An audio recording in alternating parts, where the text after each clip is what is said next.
Thank you.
How are you doing? Good morning, Rob. Hey, Sarah. How are you? Thank you for staying here.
Yeah. Okay. Steve.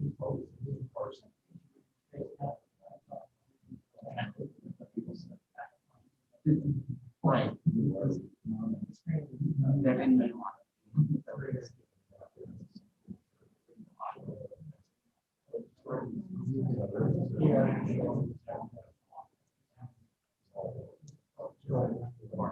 Right.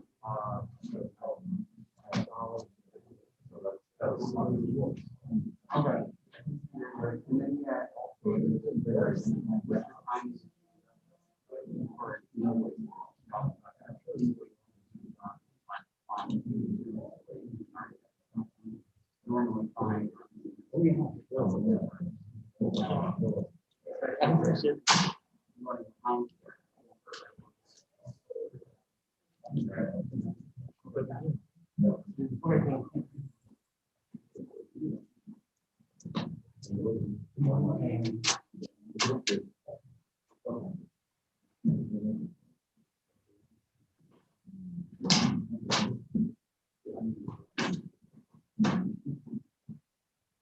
Welcome in here.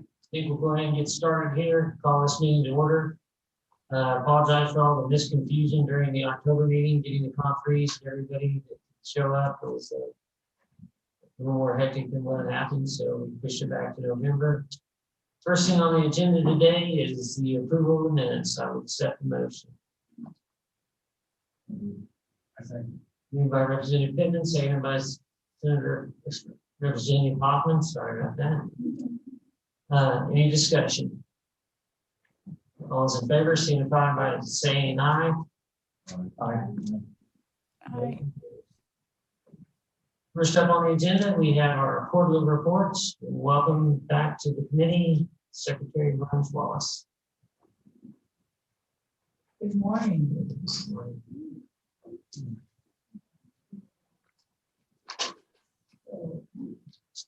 good to see everyone.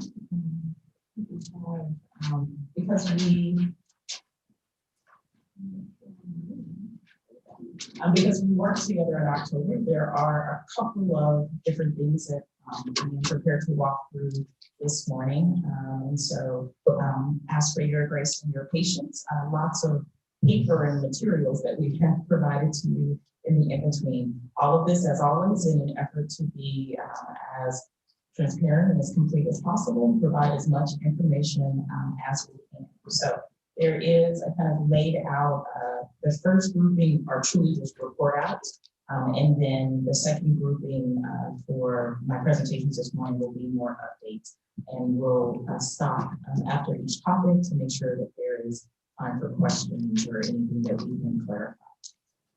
With that, we're going to hop right into the quarterly reports. This is the Q3 report. So as a reminder, this is the report from July to September 2020. And the current quarter, which is our fourth quarter that we are in, that report will be published in February. So all of you should have received a copy to the links of the report, in which, as usual, has the links where you can go drill down to see the actual plans and things. So what I will say just overall, and looking at where we are last quarter, the one thing that we are seeing is that while there was minor slowdown, as you can imagine, because of COVID kind of earlier this year, what we're starting to see is kind of we're getting back to business as usual. And so we're seeing new projects coming in, we're seeing projects completed, we're seeing things moving through, and not experiencing real major delays. So you'll see just from the reportable projects that we have laying out, those that are active, numbers that are approved, planned, and even those that have been completed during this quarter. So things are still moving, and they're moving pretty well. These are the current active projects that our executive bands for the regions. And of those active projects, the status. So 8 are in good standing, and 2 additional are in good that are infrastructure. We do have 2 that are in caution, 1 that is an alert, and we have 2 that have been recast. So I'm going to walk through the caution, alert, and the recast. And so if there are questions, please let me know. So our first 2 that are in caution is ESU's budget system implementation. And the second is KDOT Bureau of Environment Remediation database. What I will say is that these had a little bit of, this is kind of that lag of, they are basically a little bit off schedule. And as you can imagine, for both of these, they had a little bit of stoppage during COVID. They picked back up. They feel that they will be able to get back onto their schedules. The ESU budget system implementation, for instance, was a shorter project. And so it got completely off schedule because it had to stop. They are actually on track to complete this quarter. So they will have corrected. KDOT Bureau of Environment and Remediation, they are off track from their original schedule time because they had a slight stoppage, but they feel like they will be able to catch back up and plan to complete pretty much close to their original timeline, which would be in May of 2021. So they are in caution because, as you know, caution shows that they are at least 10% off of the plan. And so, but both of them are able to recover based on where they are right now. You remember last quarter, we had something similar. There were 2 projects that were in caution that had to stop because of COVID. Both of those projects have now been completed. So that's when I mentioned that, people are catching back up or things are coming back. I want to say normal, but they're able now to move through their projects pretty completely and make adjustments based on any stoppages that may have happened earlier in the year. Project that is in alert status. This is the Jorge State Enterprise Resource, the ERP implementation. This one has been in alert for a while. As you all remember, this is one of those projects that they basically their time got pushed on this major ERP project. When I was with you in August, we were talking with them. They were ready to do their recast. And so they're in alert for this past quarter. The recast is actually in now to the Keto office and being reviewed and worked with them. So when you see the fourth quarter, our current quarter, we should see them as being recasted. So again, because we're reporting one quarter back at the end of last quarter, at the end of September, the recast hadn't come into the Keto office. They are now ready to recast. They got the project back on schedule, got their timing line back up. But as you know, ERP projects, they're just major, they're large projects. And this is one that has been on the radar for a while. There are two that were recast during this period of time. The ks.gov MMIS modernization project was recasted, and the OITS data center as a service was also recasted. And I'll talk a little bit more about the data center project later on, so the full update on that. ks.gov MMIS, large project, multi-year. They have readjusted the scope. It's one of those that as you get into the years of realization of it's needed to be a little bit different. It's going to take a little bit longer. But we're not seeing red flags or any concerns. It's just the nature of large modernization projects and needing to recast. Representative Hoffman has a question. President Hoffman, yes. Thank you, Mr. Chairman. Going back to the Jorge State. Yes,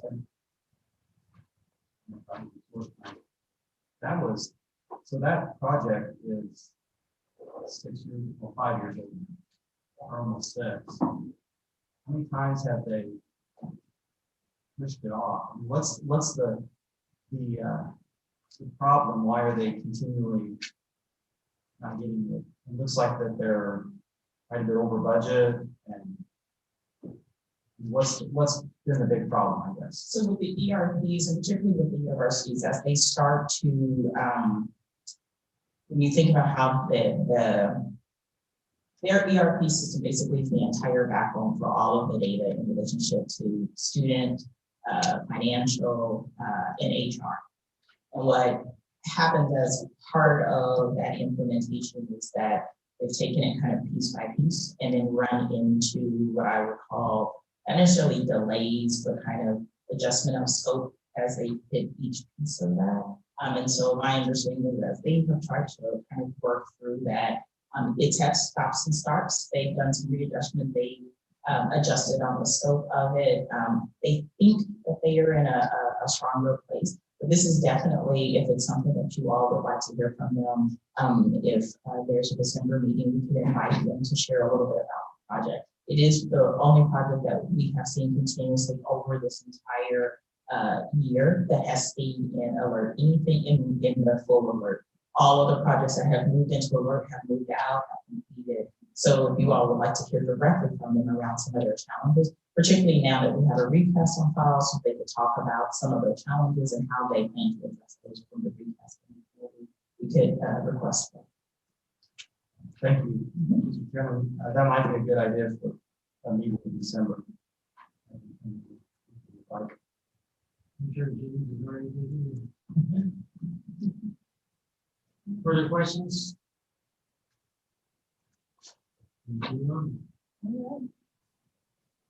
There are a few projects that have been, the new projects that were approved under this quarter. These are 4.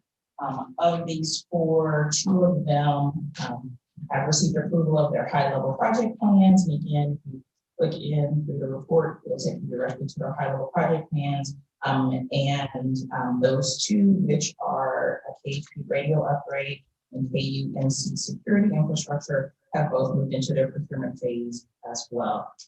The other two are right on their heels, finishing up their high-level project plans, and I expect that we will see their plans this quarter as well. As a reminder, you all do get an email communication when those plans are out there. If you want to go out there and take a look at those, that's something we are still working to refine because I want to put them in more of a, as I had mentioned last time, more of a repository place where you can get to them a little bit more easily. We've been working to set that up. It would slow us down a little bit, but to set that up where you all would have easier access to get back to the various reports. And so as we get that set up, our goal would then be to sit down with each of you and your staff so that you know exactly how to access those, so that it's not you have to wait on that email and look for the link and try to find it, but that we have it in more of a standing place so that you can get to the reports more easily. So, but the new approved projects for this quarter, these are the 4 that are there any questions around the quarterly report? Any additional questions that I can answer? Any questions? Wow, excellent. And as I said, I mean, projects are going well and agencies are really leaning in and getting the work done and continuing to move things. So that is something that we are happy to see. So the next report I will move to is actually the 3-year IT plan update. So you all should have received a hard copy. I will tell you it is about 180 pages.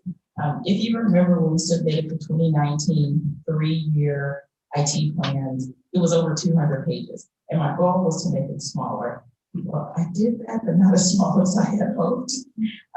And so one of the things as we started to do this work, and after the submission in 2019, we spent a little bit of time because what I didn't want this to be was a kind of exercise where people felt you just need to file something or submit something to complete the requirement, and really wanted to make sure that agencies were using this as a working tool. And so one of the things that we tried this year was we took the 2019 plans and we actually created a template for the agencies that was more of an update, right? So not just submit a brand new plan. What we asked them to do is we actually pulled their goals from the 2019 plan and said, where are you on these goals? Have any of them changed? Are there new goals that have come in to be priorities?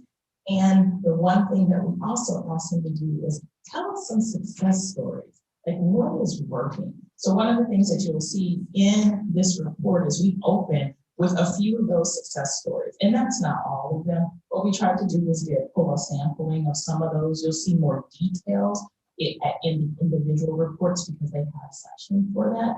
But the idea of what I'm proposing is that instead of a full brand new plan every single year, a 3-year IT plan, you actually should see progress across it, right? And so there should be where you're seeing 1 year and how have they progressed and where are they. So what we're going to try to do is in odd number years, it's a full refresh of the plan, and then in an even number year, it's an update on that previous year plan so that across a 3-year period of time, you actually should see progress. You should see things rolling off because they're complete and these things rolling on because of new priorities. So I hope that as you look through the report, what I'll tell you is that there were a few agencies, if you remember, that did not submit their 2019 3-year plan. We aggressively encouraged them to do so for 2020. So there are a few agencies in here that have a full plan, because if there's a full plan underneath a particular agency, that's because we didn't receive a 2019. So this is the first plan that we've received. For all others, you will see if you take any particular page, you'll see the way that we did it was under any particular agency, it'll have their previous goals. And then there's a gray box that actually says 2020 update. And there's a particular update for that. And then there are additional sections that show if there were new things or other areas, new challenges or new objectives that have come into play. Our region institutions are included here. Their format is a little bit different, but as you can imagine, a lot of times their IT plans, as you've seen before, are incorporated into their larger institutional IT plan. So not to make them do extra work, we just asked them to make sure it was updated and current, and then we submitted those accordingly. As in the previous year, we have cabinet, we have the smaller non-cabinet agencies, and the region institutions all included.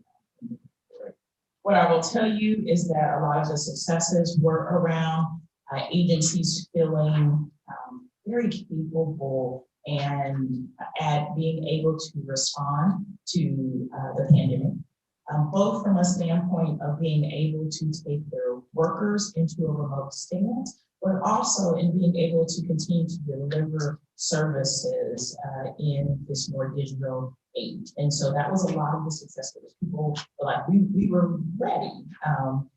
And I don't want to say it was like they weren't surprisingly ready, but it was overwhelming at the time if we really think back to that March, April, May time period. And the agencies were able to lean right in, have the resources they need to step up. So we heard a lot of success stories around that IT felt that they were ready to serve their agencies, and when their secretaries or their leaders asked, can we do this, they were able to say yes and leverage the technology into the success of the agencies dealing with the pandemic.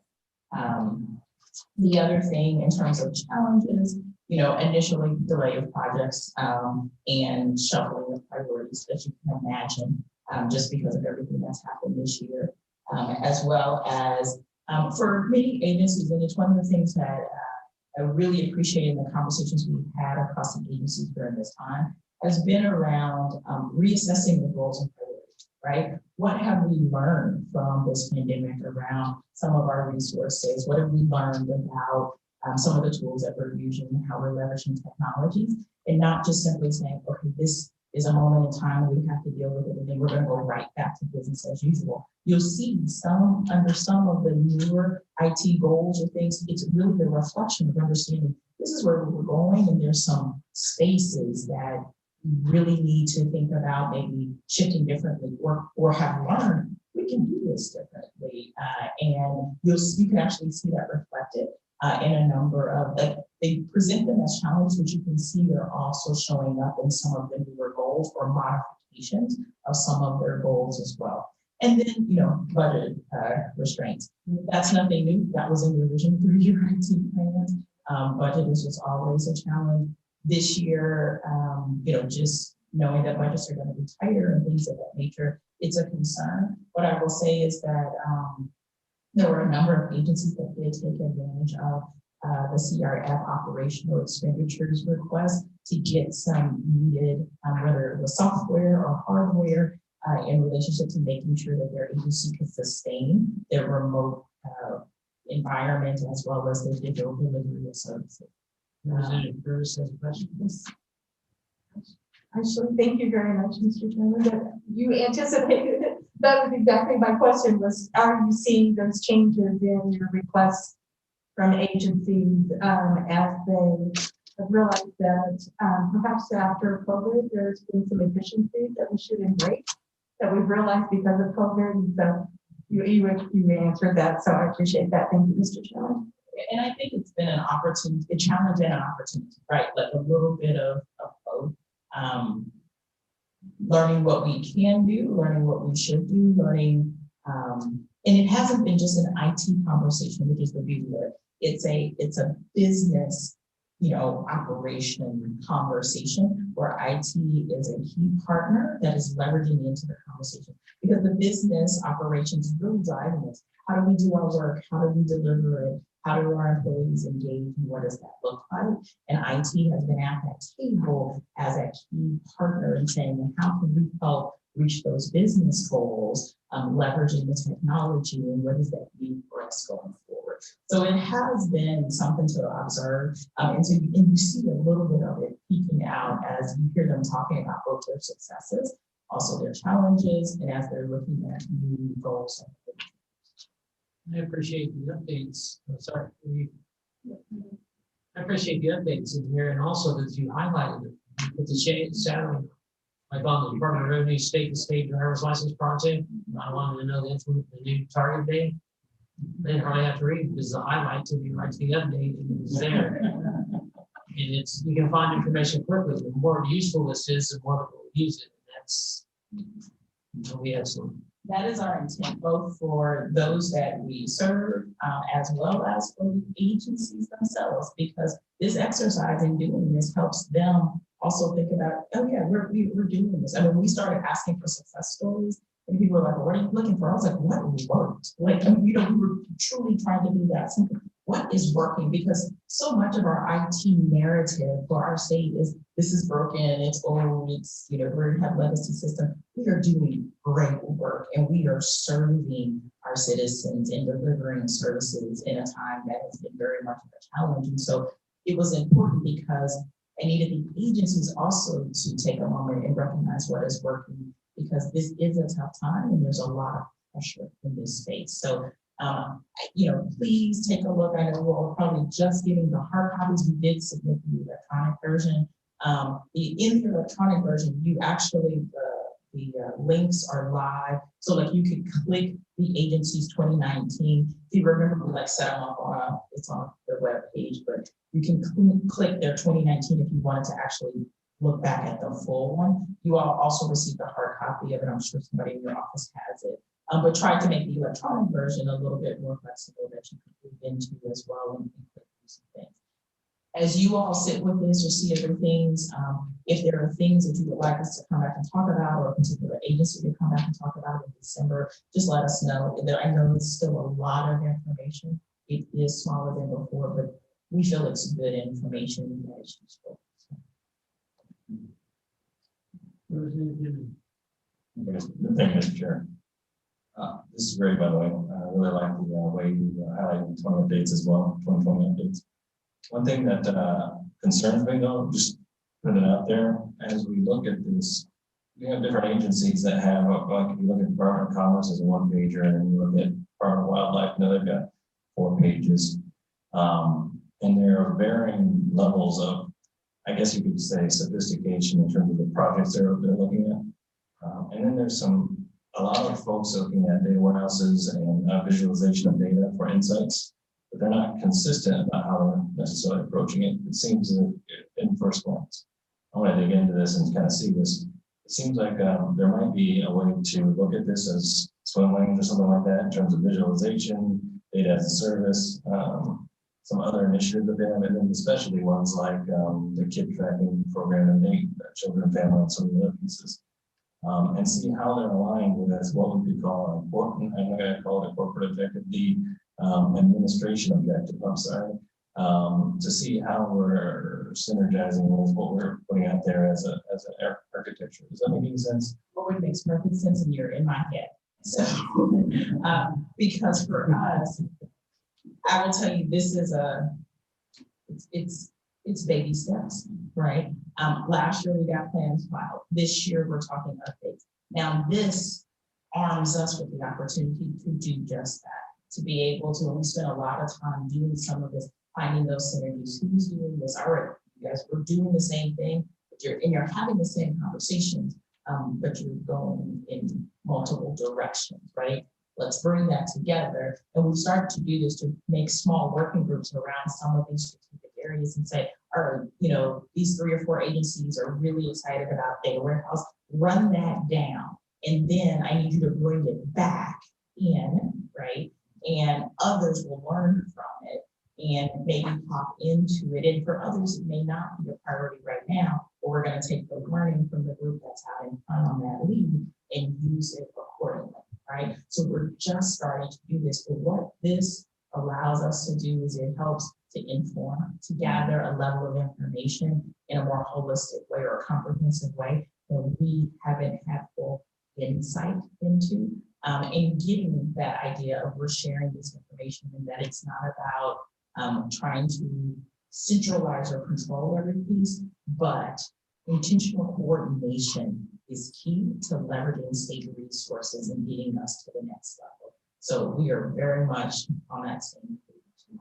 And as you'll see later in my presentation, with the hiring of a brand new CTEC, this is a beautiful tool that he will have fun storing over during his first 60 days, coupled with a few other tools that we've tried to put in place for him to jump into.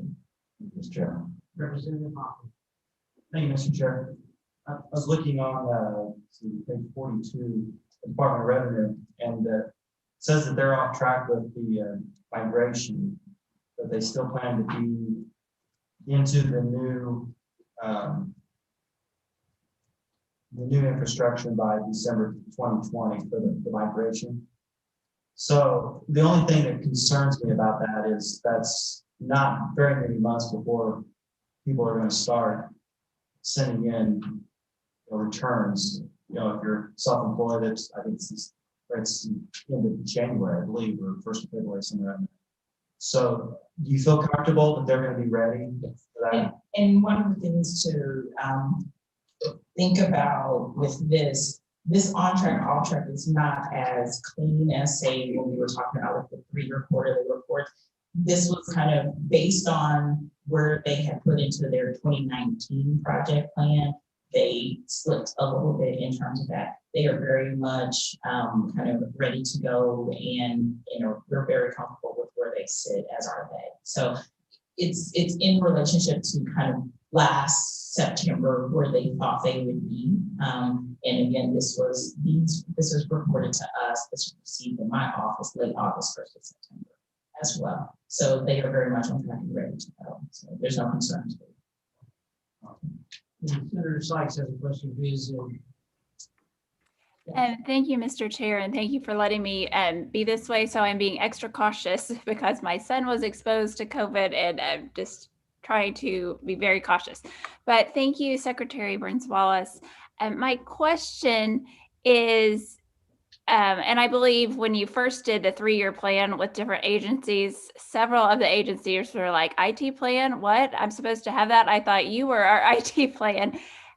Did you see, and I know I don't have that report in front of me, but did you see people actually taking more of an effort thinking about IT and how it pertains to their agency and how they can do a better job with that, as opposed to when you first went out saying, what are your goals and what is your plan?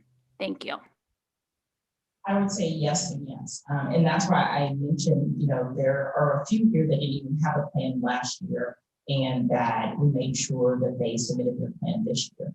I think part of what we were trying to do with the tool that we helped to create was to help them think about how their plan has worked, has been implemented. So there was great dialogue and conversations with the agencies. It wasn't just go get that document and dust it off, right? And I think, and apologies that you don't have it, we'll make sure that it gets into you.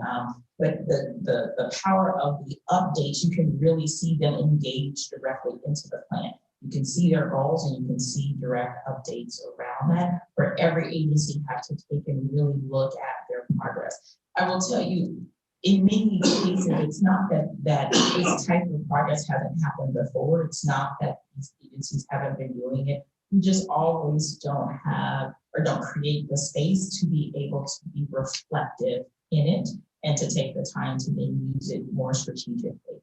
And so I do believe that agencies engage with it very differently. Many of them reach back out and appreciated having more of that tool that really didn't just say, what are your goals, what are your objectives, but more we were asking them some very targeted questions around where are you, what type of progress did you make, if you are not on track, why not? If you completed, were there success stories?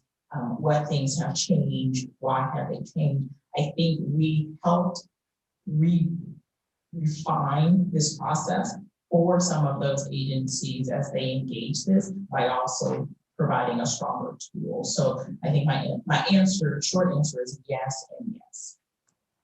Thank you.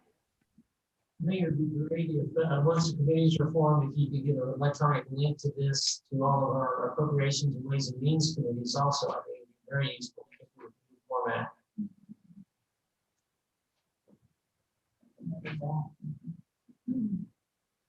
Any other questions about the 3-year IT? And like I said, I know you're just seeing it, it's 170 some odd pages, and we'll welcome the opportunity to come back and address or talk about, or if there's just new agencies that you would like to do.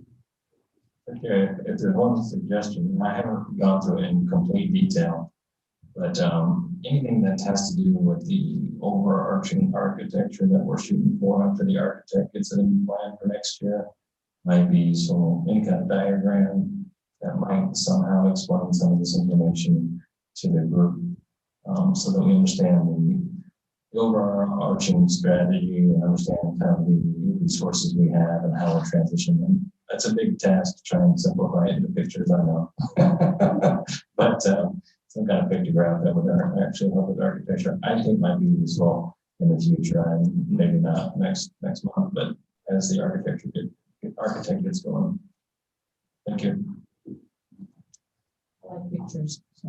Senator Brown. Thank you, Mr. Chairman, and thank you so much. This is it is a wonderful compilation, and you've done a fantastic. You and your whole team has done a fantastic job on this. My question is around having done the budgets for the smaller agencies, and each of the years we've had people come in and say, each one of the agency heads says, "I'm not an IT person. All I know is that my IT costs are through the roof, and we're paying for all these legacy systems, and then we're switching over to as a service, right? So your IT as a service." So I've seen page 79 here in cosmetology. You have a pricing where you say this is how much their budget is. On barbering, they say this is the budget. One of them they say it's part of their service, and the other one they say there's an additional cost. Kind of right up front for those agencies next year before they come to the budget table, it's really important that they understand the distinction between the two, because in their minds, when they say, "I'm now getting this as a service," they can't necessarily separate out that they may have a custom something that only relates to barbering, or a custom something that only relates to national cosmetology. And so I think separating those out so that when they walk in front of the budget committee in Ways and Means, that they can say, "I understand because OITS has explained to me this is a unique item that we're going to have to pay for separately that is not part of that service." What we've seen up to now is it's just a conflict, and respectfully, you walk in and I respect everything that you're doing, and you do a great job of your delivery, and we understand there's just a natural push and pull, their budget versus your budget, and they feel like they're getting poured on. And so if you can separate those out and say, this is very specific to cosmetology, this is the reason this is $141,000 in their budget, which is huge for these smaller agencies. And then this is the portion that is for the other, for normal sustainment of service. So what I would say is that should not be the case this year. We have spent the majority of this last year actually working across all agencies for them to understand their budget. As you will see later in the presentation when I go over our rates, we have reduced our number of rates from 119 to 30.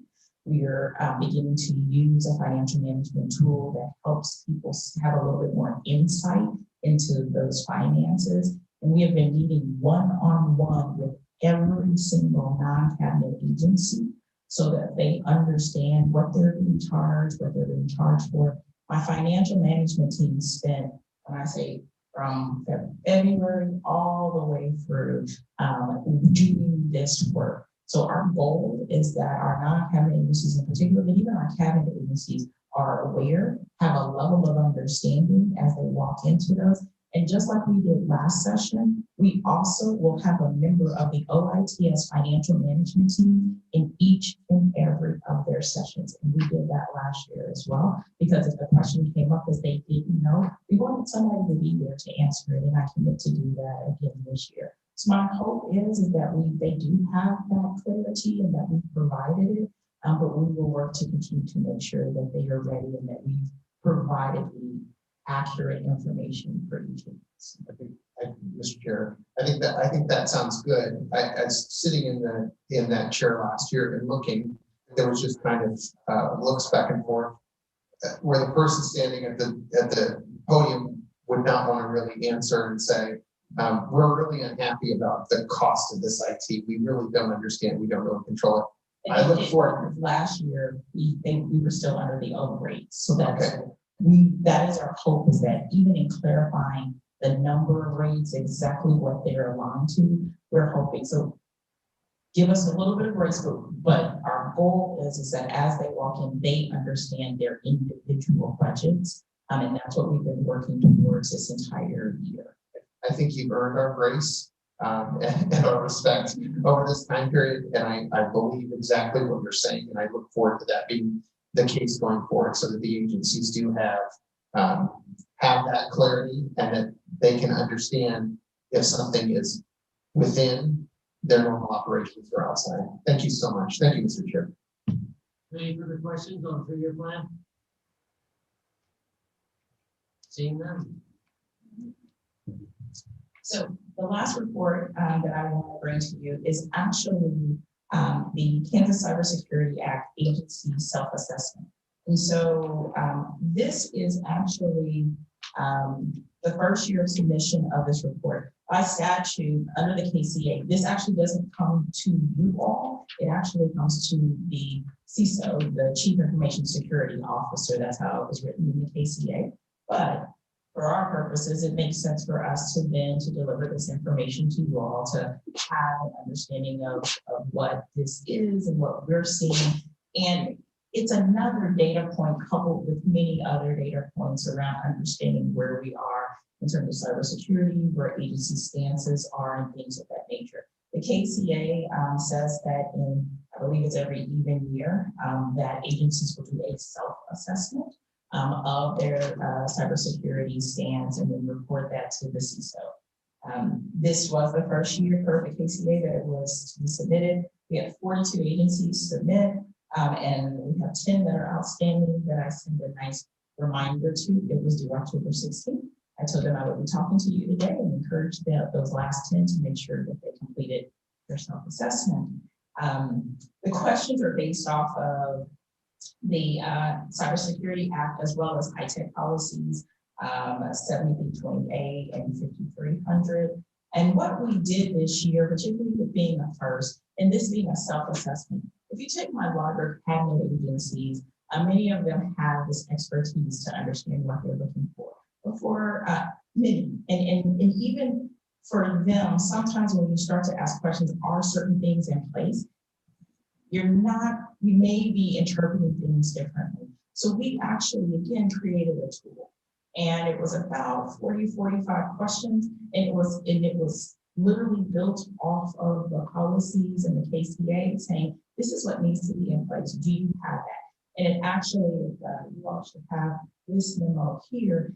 You can see we kind of gave hints, what to look for. You should be looking for this particular type of document, or you should be looking for evidence of X, Y, Z. So not just to give them a question of, do you have, planned X, Y, and Z in place per KCA, but the evidence of it would look like this in your agency, right? So to really help. The other thing that we did in working with the smaller non-cabinet agencies is we also provide a support out of the CISO's office to actually sit down and help them do their self-assessment. We didn't do it for them. We worked in conjunction with them to do it. It's important for me, this self-assessment, knowing that it was built in KCA is actually something that I treasure, because that self-assessment, not just an external assessment or an audit of someone coming in and telling you what needs to be in place and what isn't in place, but this allows an agency to be self-reflective, to really make sure that they're taking ownership and understanding what their cybersecurity stance is and what that means. And understand that our agency, just like we talked about in the 3-year plan, the level of IT sophistication is one thing, and the level of IT sophistication around security is varied. There are some agencies, particularly some of our smaller non-cabinet agencies, that don't have full-time IT staff. And so that, that can become a little bit of a challenge. But even in our larger cabinet agencies, the IT expertise is one thing, and that security expertise is a little bit different. And we have that knowledge and that expertise, but it can be at varying degrees. So this really is an opportunity to kind of level that playing field, to get the agencies directly engaged with them, also thinking about their security stance and what that means per our statutes and our policies.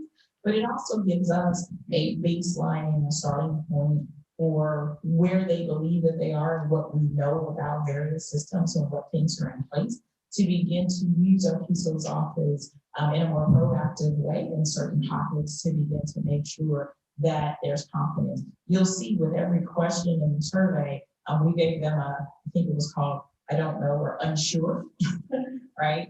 And I don't think that there was one question that somebody didn't mark unsure. That's not great, right? And at a minimum, you want to know do you have it or not. And if you're unsure, that means we have some work to do in some of those spaces. This is summary level. As you can imagine, we have it in the CISO's office does have this broken down by agency.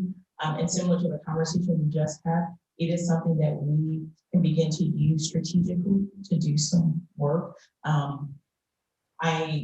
For purposes of just the nature of the information, do not want to publish that full document broken out by agency, as you can imagine. So what we've provided to you is kind of a summary level, right? So you actually can see every question that was a part of the survey. You can see the percentage that responded to each of those questions. I will tell you, when we built the first tool, CISO is here, there were 100 questions when we started to think about all the things that we wanted to know, right? And we pared it down because we wanted this to be manageable and digestible and to really target on the things that we knew that this is a starting point, but it gives us an opportunity based on what we've learned to do some deep dives and to level some more of those additional follow-ups and some questions. As you can see, just my priority areas, these are the things that were in there, a little bit outlined just to cover them all. There's one that is missing at the bottom from what you can see on the screen, but it is on the PowerPoint. Consistently what we will say is, the things that we've heard was just more consistent data management practices across, agencies. They had data management practices. It didn't mean that they weren't in place, but wanting to be more consistent with them, wanting to make sure they were in line with what other agencies were doing or what they should be doing and making sure that they were hitting that standard. One of the other things that we saw was just struggling with how to identify, track, and manage risk, right? Knowing it's there, but risk management is actually, that's a sector. That is an expertise. And so for a particular agency, truly understanding what that meant, many of them have things in place, but really if you were to ask the questions like we asked, do you have these types of things there? Many were like, well, kind of, shorter, you're not sure it's at the level that it needs to be and what that might look like, because again, risk management is something that everybody doesn't do on a regular basis, particularly in the IT space. So that was another theme that we heard. And I think this was even more heightened because of the pandemic, this area of continuity of operation plans and disaster recovery plans. I think more people were attuned to those questions right now because they had to activate on some of those things. In most places, people have them because it's one of the things, particularly the continuity of operations plans. Requirement, almost every agency had it, or they were unsure, and we could identify that they didn't have something on file. ADM helps to do that. There's a system in which all of those are filed for the various agencies, so they were there. But disaster recovery, some agencies had and some didn't, or didn't know the state of it, or it hadn't been updated. But many of them still have it. So the interesting thing was it wasn't the whole, they didn't have a COOP or they didn't have a DR plan, but really testing it and maintaining it. Because if you look at the questions, the first set of questions are around, do you have one? Then the next question is, have you done a tabletop exercise, or have you dusted it off, or have you, done something to test it, or, to update it? And many have over the last few months because of the pandemic, but if you were asking them in general, maybe, right? And so it's heightened. So that was another thing that, again, I think because the pandemic was very front of mind for a lot of people as they were answering. And then the last one, I think that came in as one of the areas that was more of a theme is, there are particularly, both in our cabinet and non-cabinet, we work with vendors, third-party vendors, and making sure that agencies are understanding and having the right guardrails in place for information management, data management, that all of the right, boxes are checked and protections are put around the type of data that you're working with. Those are trusted partners. There are agreements that protect us, but more questions around like making sure, like, do I have everything I need in place? Do I have all of the right documents? Those types of things came up in a few kind of pockets and areas. So, this again was kind of first pass. There's a number of things that we are already in process doing, and this is helping us think even further about some of these things. But we, this summer, actually created a information security officer at large position that is dedicated to the non-cabinet agencies. And so that individual works across any of the non-cabinet agencies. Many of the cabinet either have an ISO that is dedicated to them, or they share one with the other cabinet agencies, or have that expertise embedded within their agency. Or for the non-cabinet, even those with IT staff, to really have a security expert is something different. And so we saw this is something that the way that we put it in, there's not an additional charge to the agencies, because for me, this is part of infrastructure. This is a part of keeping the state enterprise safe, is to know that those non-cabinet agencies have the right protections and security expertise available to them as well. And so that is actually already in place. But this is also, as we looked at some of these things, there's areas where when you see some of the responses, again, it's not that it's not there, it's formalizing it. When we did some follow-up and had some conversations, it's like, yeah, we do that. I don't know that we've put that in a formalized policy the way we should, or have that, or that we reviewed that with our full agency leadership team, even though that's where our standard practice is, right? So we're also looking at what are those tools, templates, guides to make sure that we're all on the same page and that we're leveraging that knowledge across our agencies, cabinet and non-cabinet. And then the other thing is just around training, right? And training events. And when I say that, I don't mean just the standard, you spend that 45 minutes clicking through the security thing. What we've seen is just kind of creating different levels of training. There's that front end user training, but because we have so many varying levels across our IT expertise, creating training at those middle levels of those IT professionals in different pockets, and leveraging the expertise that sits in our KSO office in kind of smaller pockets of training around, we have some expertise in our office around disaster recovery, and have researchers across the state, particularly with like National Guard and things of that nature, that we can leverage, like national experts, that we can leverage into that. And this has given us even more insight of how we start to leverage some of those and where some of the needs. But I will go back to the fact that it being a self-assessment is very helpful, because you can say to an agency, you need this from an external in, but for an agency to do their own self-assessment and to begin to understand what that means and where they stand comparatively, to then be able to push those resources in, there's a different collaboration and understanding of the need. And it's not just simply you're being told to use this resource, but you also, there's a different level of buy-in and understanding of what this resource can be for your agency. So with that, I will take first question. Senator Ron.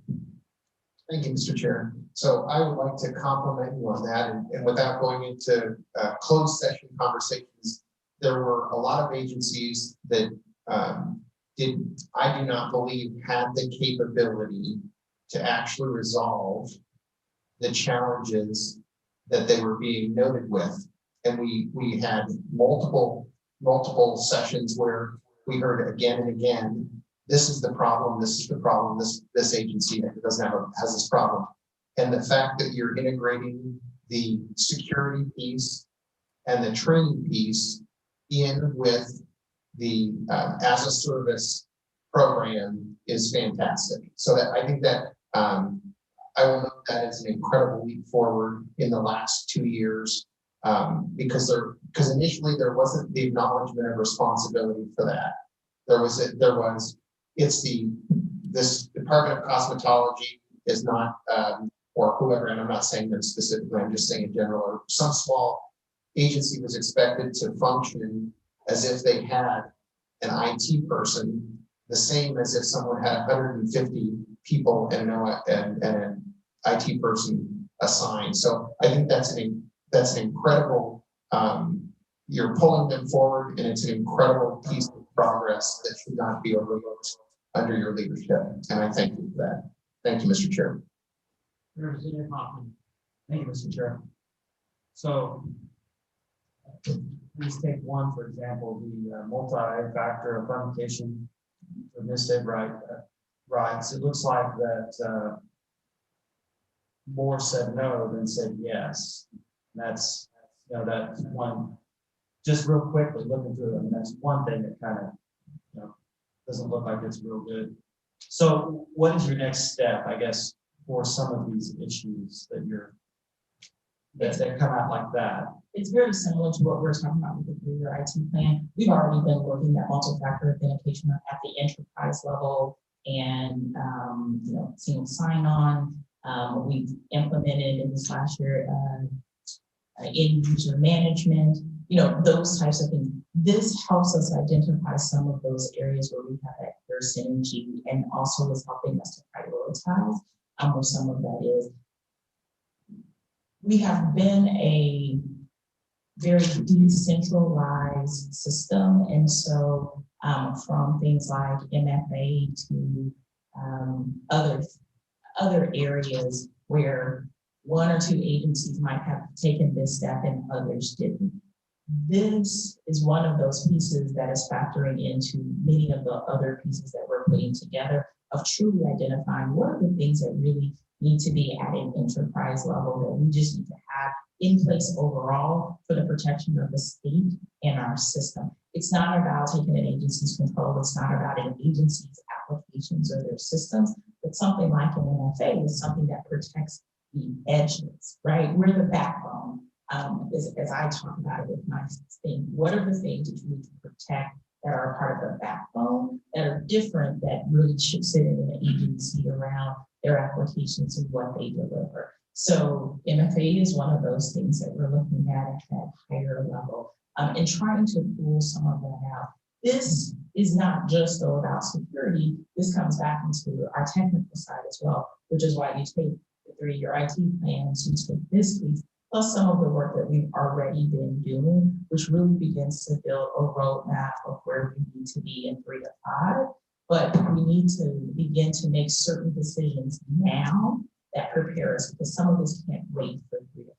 Some of it we can do now. Some of it, in some aspects, some things cost money and some things cost resources, but not the same as dollars, right? And also we're prioritizing those. Some of the tools that we have, we are an 0365 tenant in the executive branch. And with any tool, there's multiple layers of resources that are in there that you activate on in a license, right? So as we moved into end user management, which we just deployed, which end user management is, but it's that idea that, I can touch that cell phone or whatever that end user device is, no matter where it is, for protection, to clean it, to wipe it, to do whatever.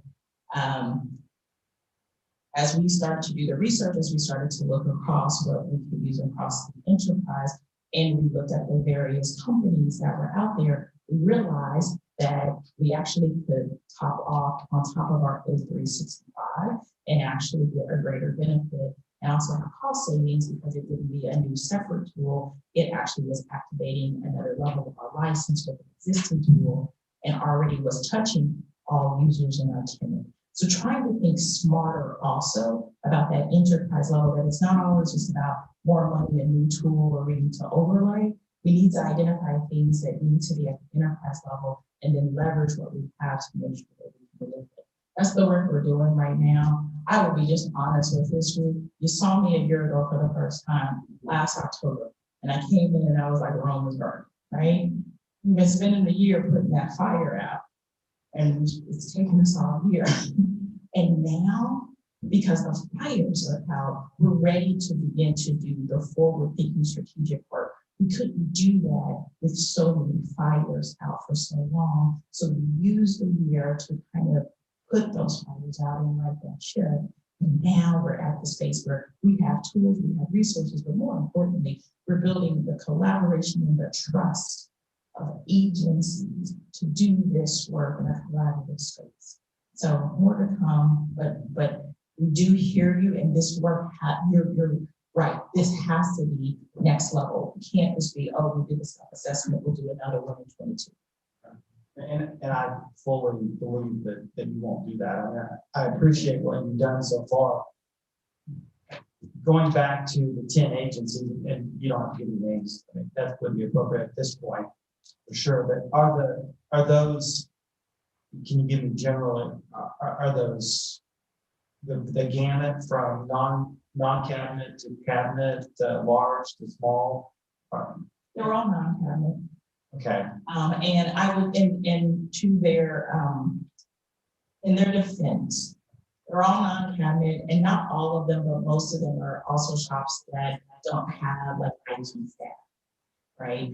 And so it becomes a challenge. So when I sent the note, I first said, yes, I'm testifying here, but I also in the note said, and here is the name and the email of the dedicated ISO. If you need help finishing the self-assessment, reach out to him. He will come in and work with your agency to do so. But they all are non-cabinet, and I would attest it has to do with them. Just not, it's more of a challenge trying to do these things. But what we're trying to stress is, but we need this work done. It is key and critical. Right. I think we have let cybersecurity go for so long. Just seems like we just have struggled to get any sort of a good cybersecurity system going. So I really appreciate, what you're doing with this. And I hope that by December you have it. Is this required under the statute? The self-assessment is required. It is required under the statute to be submitted to the CISO and then every October of an even number year. Okay. So, and that is why we reached out and tried to be clear about that this is a requirement. And again, and I think I gave them to December 2nd or something like that. But we'll follow up with them because they are also, as I look across them, they are agencies that we work with on a regular basis. They're agencies that I do have a 3-year IT plan. So I think it's just about timing, getting things done and all of that. But we did stress the importance of this because, like you said, this is an area that we haven't done as much. We've done the work, but now we want to get strategic and proactive in this work in a kind of a different way. And that is going to take the partnership with agencies to do that. Well, I appreciate that. I keep up the good work with this. I think it's vitally important. We see it all the time. So much cybersecurity. I mean, just the fraud that's going on with the unemployment. I mean, it's just been huge. And so we know it's out there. We know that people are trying. So the more cybersecurity we get in place, the better. So I appreciate that. Any other questions about the self-assessment? Seeing none. All right. I'm on schedule in my head, so so I'm going to keep us moving. IT project management and reporting, and this is a conversation we started probably about a year ago with you all about trying to update the IT project reporting definition in the statute. And so what you have before you is the current definition, the proposed definition. As I started a little over a year ago when we started this conversation, when we brought this to you last December, we had been to ITAC.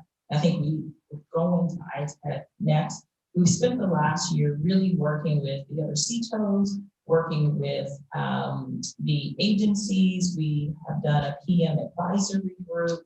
I'm really trying to get feedback on both the definition and the process. And I want to take a little bit of these two apart. The definition, is really about trying to take out just the arbitrary dollar amount and to make it more accurate in terms of what should be reported. And as you all may remember, the idea of introducing a risk-based model to it. I will tell you, we have spent the better part of the year in the conversations more about that model and how that implementation would work, and working with that advisory group to make sure, one of the biggest concerns when we said, okay, all IT, projects would go through a risk-based model. The very first thing was, somebody said, well, if I'm just purchasing, 20 laptops and then I'm gonna have to go down through this new keto process and it's gonna slow our things down, as you can imagine. So that advisory group has worked really hard, and some of the things that they've worked on that side have been about really defining like what's a purchase versus the project. But also one of the things that they're doing and finishing up right now, I told them, I said, take a quarter, take 1 quarter last year and take all of the IT, everything, all the IT spend for a couple of agencies, grab a big agency, grab a small agency, grab a region.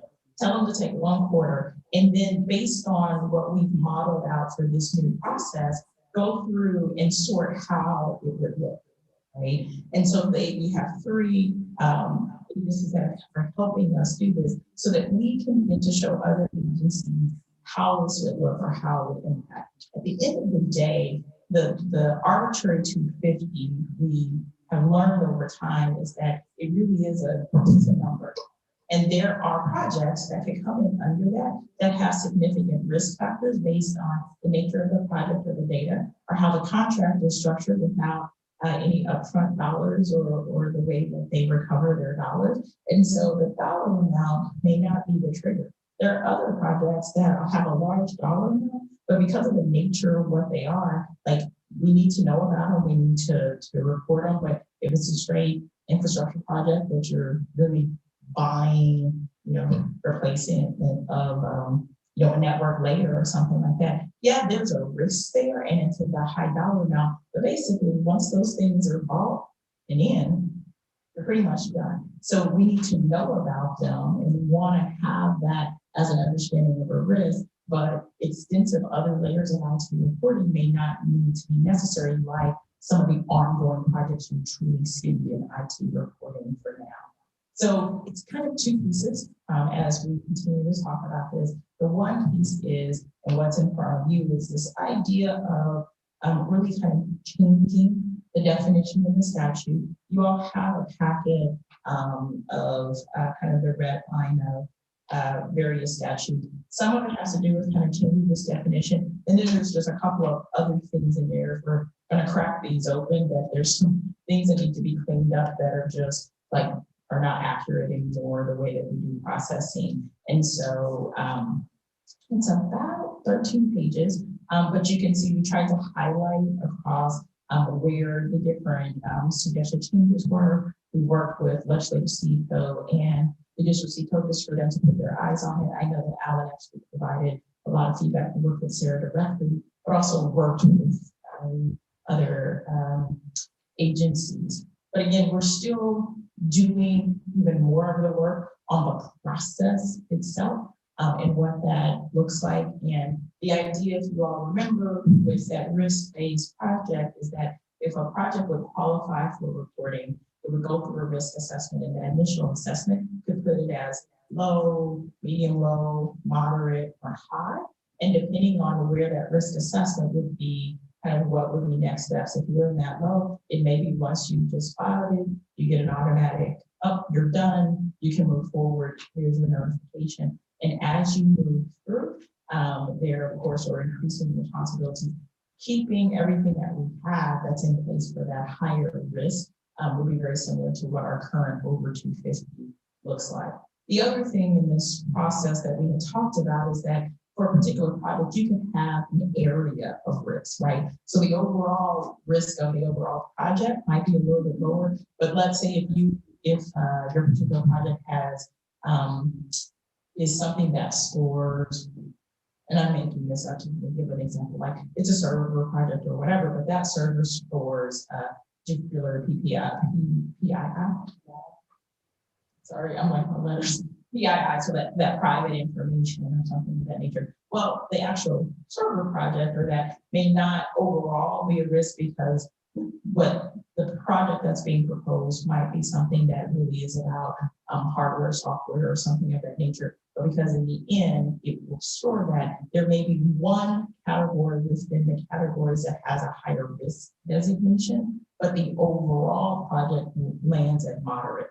So the idea would be that you might have to do some additional reporting in that one area, but that wouldn't bump you all the way up to like a full reporting project with all the various aspects, right? So again, making a more agile process that actually is reflective of what our projects are and adequate risk levels.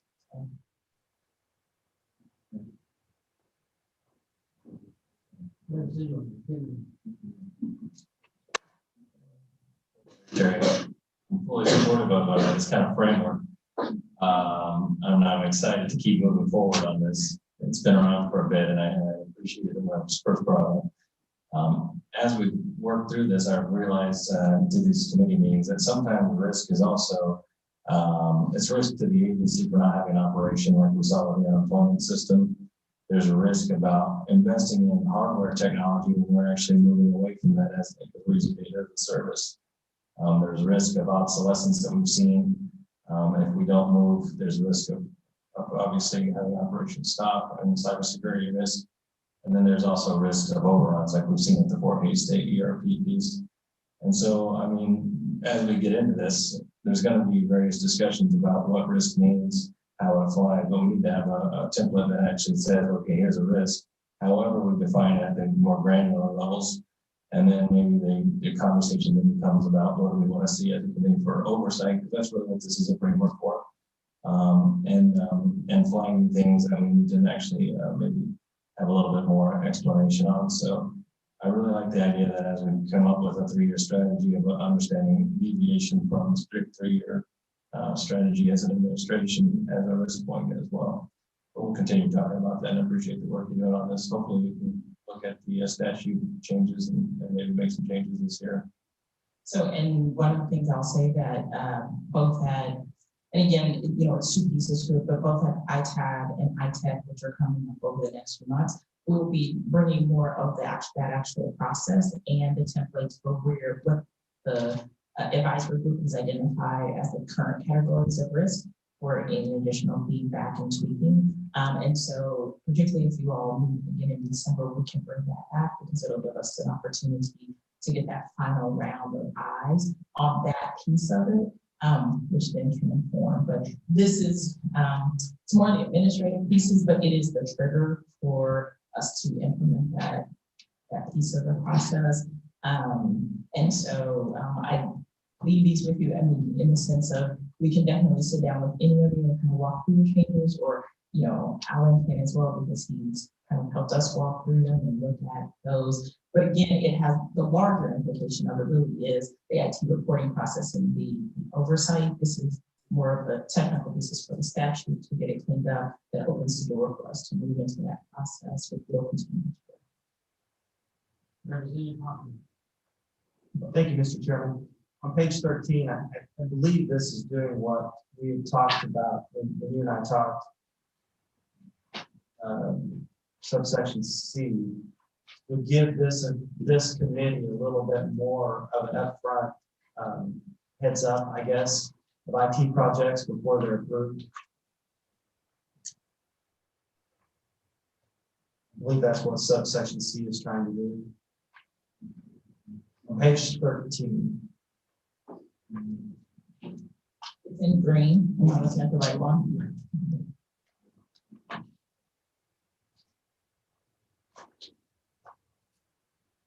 I think so. I think at the end of the day, the way the statute says it, it's going to be about how do we operationalize that all for you to be able to see and respond to and to feel that you feel comfortable with the level of oversight as projects are moving, but at the same time making sure that we're balancing that with not delaying or holding projects. Also, with your timing of meeting, I mean, so as in we had talked about that of the idea of that shifting a bit of that level of oversight means whether it's a standing meeting or it's a trigger of something that's posted, it has so many days, if there's any questions, you know, it holds. If we hear none, then it moves. I think it's the operationalizing it that I think is gonna be impactful for you all. I feel like you are getting the level of understanding and oversight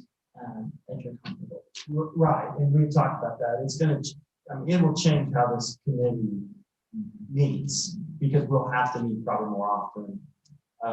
But I believe, just like the building committee, it's important that some of these projects probably need a little bit more oversight from us before they get approved or changed.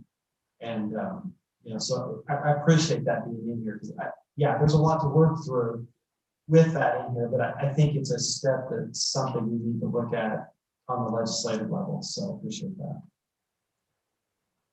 Other questions? Other questions? Oh.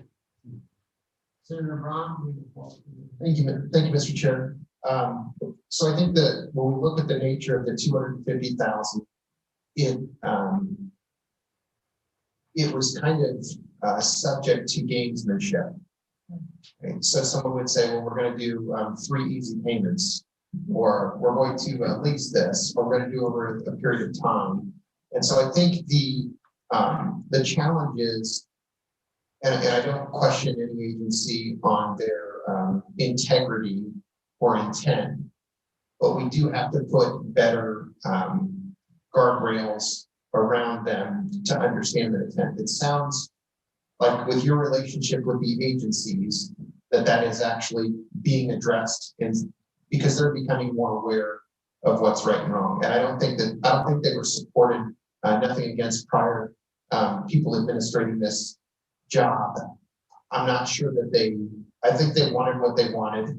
They saw it was the only way to run their department, and they tried to get there. I'm again on page 13. So prior to authorizing or approving the IT project, I would question whether just not only the head of the state agency, and I know that you would come in, but really before this committee gets it, in C, the head of the state agency with the primary responsibility, that you would do some type of report. So it starts in A because it comes through the CTOs, sorry. So I think the short answer is yes, it's not just them direct here, it's coming through our process and then coming to you, almost like we do now, but just with a heightened, a different engagement or a different level of information earlier in the process, if that makes sense. So it wouldn't take away anything that we're already doing in terms of looking at plans, working with them to make sure everything's submitted, and asking questions and all of that. But then by the time it's like bringing it, instead of you all just seeing the quarterly after everything is done, it's the idea that you would see things earlier in their process, and that there would be opportunity to engage earlier in the process versus being the quarter after all this stuff has already moved through. You all are seeing it kind of in the rearview mirror. Okay, right. Although the agency may want and get this committee to approve something that you may not find is warranted, we want to give them the ability to come in with what it is that they're asking for their specific agency, but at the same time put it through the standards by which you are assessing the risk and the impact of it. So that's I look at this as you're more in a consultative role, I think, than has been in the past, and I think that's fantastic. So having you give your assessment and having the agency standing at the next to the podium in the same spot and saying this is why we're compelled to do this IT project, I think would be exactly the balance this committee would want going forward, and probably would get us the best results. So thank you so much. Thank you, Mr. Chairman.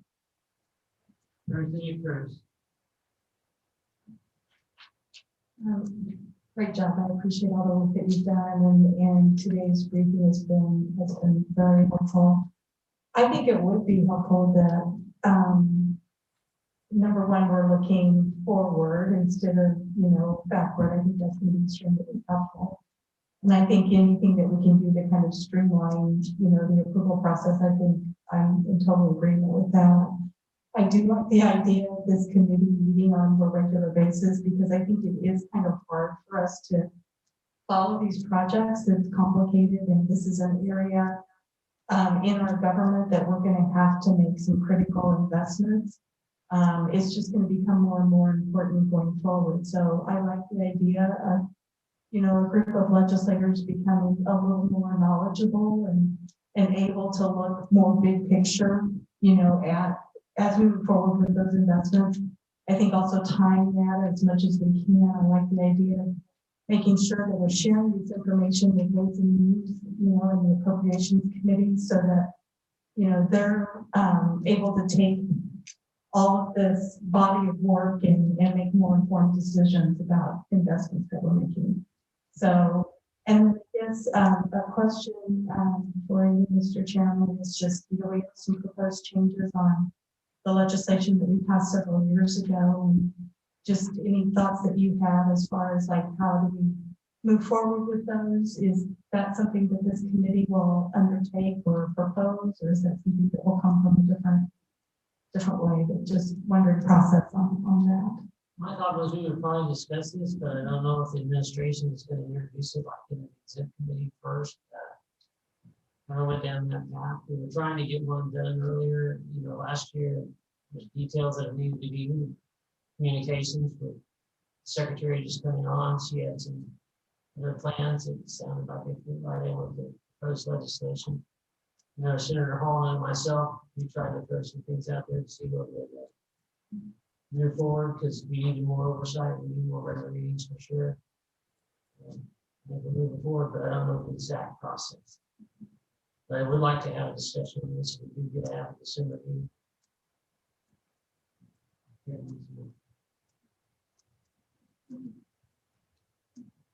Any questions? Any questions? None. All right.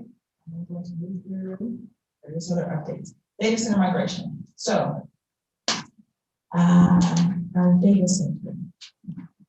So a year ago, a little over a year ago, so before I even talked about that migration and the stalling of that migration, which had pretty much stayed at 25% or less at any given point for almost 2 years or better part of that. And hadn't moved probably since I think earlier that year, and when I took over. There are a lot of issues there, and if you remember, I actually, for those of you who sat on the budget committees, then had to ask you for some money, which I appreciate and appreciated at the time. What I can tell you is that we're not asking for any money for this anyway, going forward, because we're on track. It has been a heavy lift. What I will say is that we spent the better part of the first of the year, those first 3 months of this year, really looking at where this issue was. If you remember when I came in, it was really had been identified that basically the state network was the issue, and that our network was so old that it couldn't support this, and that we had to do all these things so that this would work. Well, we disproved that.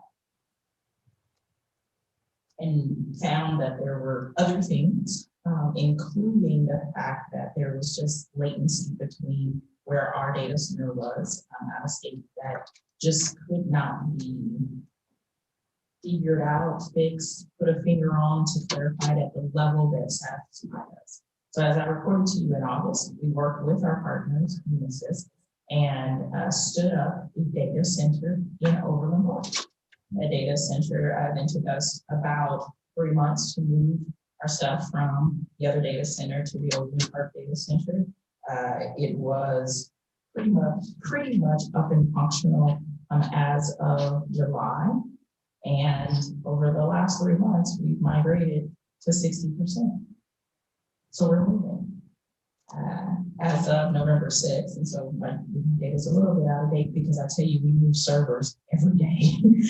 We were at 78% to be completed or scheduled We schedule out a week, it's like a sprint, right? We have agencies lined up, we're gonna move 20 of yours, we're gonna move 10 of yours. And what I will say is across this migration, we have seen, we've been moving, right? On any given day, we will have a hiccup or an issue here or there. We might not move them all, but in general, we have been moving. I have some agencies that are completely done. I have some agencies that are three-fourths of the way done, but we're moving, we're fully scheduled, and we are on track to finish this migration by the end of the calendar year, barring any hiccups of things.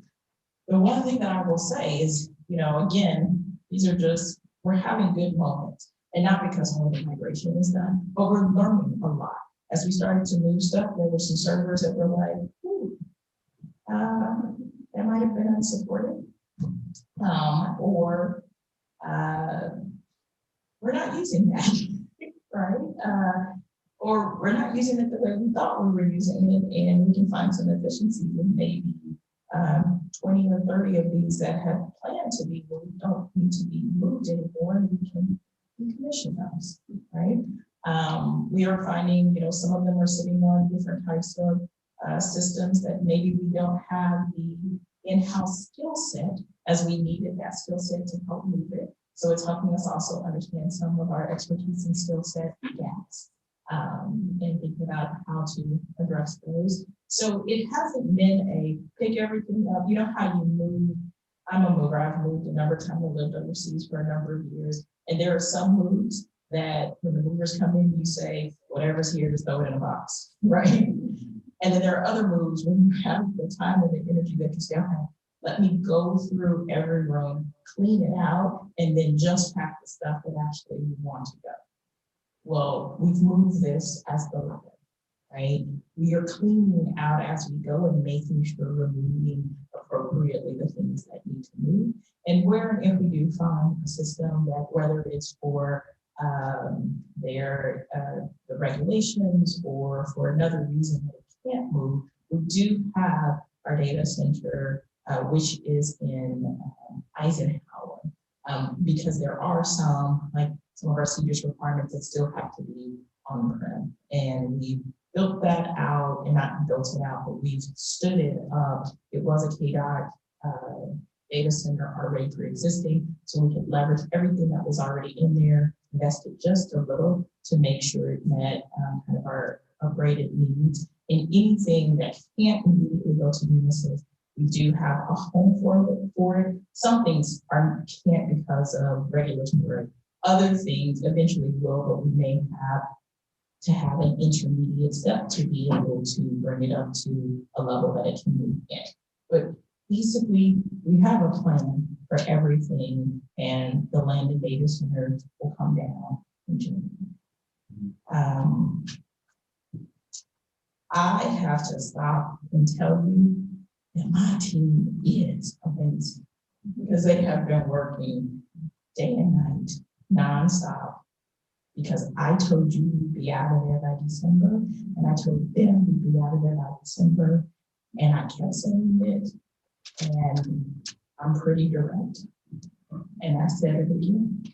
Now, they worked hard, our partners have worked hard, and I've also said there's some things that are just unknown, because as we crack some of these things open, we're like, oh, okay, we didn't know that. So, there's some cases where we had to bring in additional staffing on either side because we didn't have that expertise, and that may have slowed us down a little bit. But we're pretty much on track, right? We're there. But it has been this team. It has been this state team that has picked up and lifted, that is working side by side with this partner to say, we can do this, and that we're going to learn along the way. And we're not going to take no, or everything's just old, or our systems are poor as an answer. We have good people. We have good bones, right? We just needed a plan and a few key things to line up that over our data center. It was the turnkey on this. I had to do my notes to make sure I didn't miss anything, because the team behind, they wrote 2 pages of notes to talk about everything that they did. But one of the other issues which I'll speak to in my next section, is that we did find that there is kind of a patchwork of our documentation of our infrastructure, right? State agency, there's tons of knowledge in a lot of people's heads. And then people retire and that knowledge isn't completely transferred. So there's some stuff that just people know because they've been around systems for a long time, and there's some knowledge lost because of retirement. And then there's new things that have come on. And it's not that we don't know, it's more of a patchwork, right? We found it's forcing us to for every agency to review their infrastructure that they have in place and make sure that they know what it looks like and make sure that we're also identifying the gaps in skill sets that are needed and things of that nature. So very much an opportunity. But I have to say, while this team has been busting their butt to get this done, we have also rolled out 90% of the phones that we needed to transition out. If you all remember, we used some of that R&R, that recap money that we got to actually upgrade all the phones. Remember, phones are actually mini computers, and they were going out of support, which was really critical because that actually put vulnerability. They have rolled that out at 90% complete. We have stood up soft phones, which allow in this remote environment for agencies to be able to, or an employee to use their laptop as a phone if they have that particular need, particularly for like service desk functions. We have that ready. Agencies are now preparing to hop into that. It's taken us a minute, but we got it up and ready, which wasn't in phase. We have prioritized the switch upgrades for the State House because we want to make sure that we are supporting the virtual State House phone so that by the winter, spring, that you all have a fully functioning system, and that we're helping to do that. We've rolled out that unified endpoint management that I talked about, that end user management, and launched a number of RFPs to make sure that we are maximizing the vendor partners that we have. So we've been doing all of that plus getting the data center. Like, this team has been working, they're energized. As I said, we've been putting the fires out, and now we're ready to move forward. So with that, yes. Thank you, Mr. Chairman. I appreciate it. You guys have done a great job, and I'm so very happy that we're going to finally maybe put this behind us. My only criticism might be that I wish we would put that data center in Coldwater, Kansas, instead of Oklahoma. I'll load that. Okay.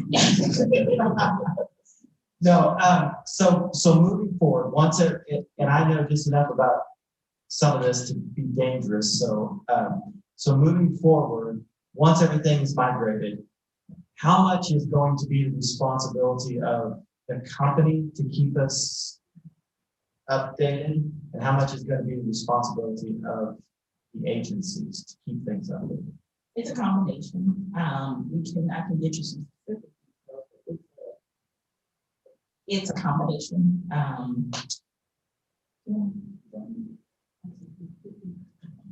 So my deputy is telling me it's about 50-50, right? Because understanding that it's a hosted environment, but the applications are still ours, right? There are things that in a hosted environment that provide additional levels of security, like, patching and things like that, like all of that's taken care of. But as we look to upgrade or modernize system, that is still on us. The good part is then, but you have a partner there that's helping with other aspects of that. So it's a little bit of both, and sometimes it might lean one way or another, right? But it's different than using full state resources to support that one. Two, it means you can leverage the whole body of their resources into upgrades, modernization, and incidents. So, But there'll probably be a little bit more of a push, won't there, to keep our system upgraded on the state level. yes. Just kind of like I used to have a business, I used QuickBooks, and about every 4 years they would make me upgrade QuickBooks whether I wanted to or not, in order to be able to continue to use some of their services. So I assume that'll be so we hopefully won't get into the situation where we have a server that's sitting there that is, 20 years old, that is obsolete. It is. And it also allows us to think about, okay, what is an Eisenhower that eventually needs to or could go, but couldn't go automatically it also helps us to think about, again, 3 to 5, right? So as agencies are bringing new things up, you don't bring them up in the same way you used to. You bring them up to match the current and the future environment, right? So it will also drive kind of future actions and engagement as well. So there's a little bit of both. So yes. All right, great. Well, I commend what you're doing. I appreciate it that we maybe are finally getting this done and we have a light at the end of the tunnel. So thank you for you and your staff and all that you're doing. Thank you, Mr. Chairman. Further questions? All right, so this goes into kind of my last thing, and I think, and I apologize because I can't remember if I mentioned this when I was with you, this was last time in August, because we were just starting this conversation. But I did mention it in other forums, I think with both ITAB and ITEC. But we ventured into this idea of creating an IT architecture inventory. And it's not a new idea, and it's not to say that we don't have this information. So I want to be clear about that. This isn't something like, oh my God, this is like my brainchild or anything like that. But what I said about the data center is true. It's a patchwork, right? I have agencies that have like detailed, laid out schemas that are beautiful, and others that have full-on knowledge of their systems, but it's in someone's head or in a few different places, and they just know it because they always have. And then when you move past those agencies and we think about from an enterprise level, we only have so much visibility completely into that agency, right? Because that expertise sits in the agency space and don't always know everything that's there. I think over the last few months of seeing, a situation like, working with our partners in ks.gov, they had so many different systems that were layered together. And we had good knowledge, but not perfect knowledge. And some of that is because of retirements or departures. But we also then saw very early that there was also skill set gaps that we needed expertise in. And we're able to find it, and we're able to start to move towards solutions. But I'll be honest, in the early days, I feel like it took us longer to get up to speed, to be able to help and to engage, right? So also wanting to have a set of eyes, even so that we have working knowledge of what our agencies have and are dealing with, and what their systems look like, and what the support looks like, so that there's that ability to leverage in or to know where our gaps are to be able to support. So this, for me, is really, and we talked about this at ITEC, this idea of, being able, it's almost like a risk assessment in some ways, even though it's really an inventory, but it's like, do we know all of our systems and what they look like, and have a way to put our finger or our hands on that, both from understanding risk, but also for thinking forward for the strategic, for the vision, and for the things of that nature. So we engaged a partner that's called TrustWorks to help us develop this inventory. And it's about a 10-week engagement. We are still in that engagement. We're wrapping it up right now, but what they were looking at are digital systems, but they're also asking about skill set and resources. So this speaks to not just what service do you have, what software do you have, what apps do you have. It's also about making sure we don't have a single point of failure. Is there only one person in the entire state that knows how to turn that system on and to make it sync, right? That's a single point of failure. So that means we need to either have back knowledge, we need to have contractors, on-site contract that if there was an incident, they can respond to it, or we just need to know that knowledge that if there is an issue, we have an awareness going into it that there might be a single point of failure, and make sure that we have a plan to address it, right? So it's not just about like a list of things, it's a little bit more expansive, but also then the hosting environments as well. So this basically has kind of played out in 3 phases. We focused on the executive branch, as that is under my purview. And so that means we looked at cabinets, non-cabinets, just kind of across the board. And so far they gathered inventory of over 1,300 systems across the executive branch. And then they followed it up. It was kind of, we did it in multiple ways. There was some surveying, there was some, but we were like, just send us whatever document you have to send. Is it an Excel file? Is it a piece of paper? You know, and for some, it was like very laid out into systems. For others, it was a list. And then it was coupled with qualitative interviews with every cabinet and with a sampling of the non-cabinet as well to gather additional information and build out kind of a schema to of the data points that needed to be covered. I shared that with our ITech members and asked them for any feedback or things like that around that particular schema and to put that together. The third stage, which they are finalizing now, and I think the final artifacts and report is due to me in the next couple of weeks, maybe the 20th. They'll be identifying gaps and risks. They'll be producing that final inventory, but also they're working with us because one of the things is just like anything else that we're trying to do, my goal is always to institutionalize things. It's great if I can have movement on stuff and people collaborate with me because of my work style, but that's not helpful to the state that the moment I step out of the CTO role, that all of that goes away. So really trying to do things like this. Someone said when we started this, well, we did this 3 or 4 years ago when a company that I won't name was doing a review and assessment and put us down a certain path, right? And I said, well, great, where is it? And I couldn't, nobody could produce it, right? I'm sure it's somewhere, I'm sure that knowledge and we didn't lose it, but we couldn't produce it. And if nobody could produce it readily, it also means we weren't using it.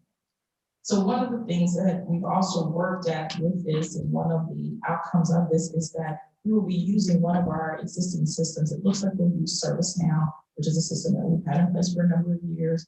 I mentioned it last year. We haven't fully utilized it. We're currently expanding our utilization of it, but it is a system that allows us to do a level of asset management and this type of thing. So they are working with us to incorporate it into that system. So it is in a living, breathing system that we will be able to utilize and access. And eventually, once we get the system fully up, individual agencies could actually have their own instance to come in, update their information. Oh, we changed this server out. We updated this new system where it could be real time. It ideally could be a part of, say, the 3-year IT plans that you've gone in and updated your inventory this last year in the system.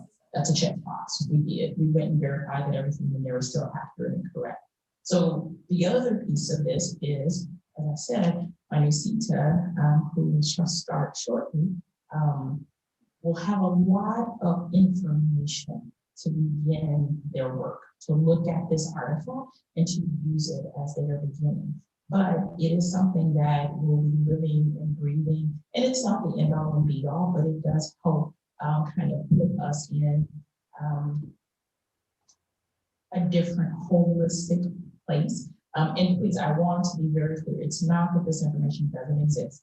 It's not that, you know, as a state in the IT space, we don't know this and we're just finding it out or anything of that nature. But again, this idea of intentionality and coordination and being able to have information in such a way that we are keeping it up to date, that we're utilizing it, and that we're actually able to leverage that into strategic conversation requires us to do some of this.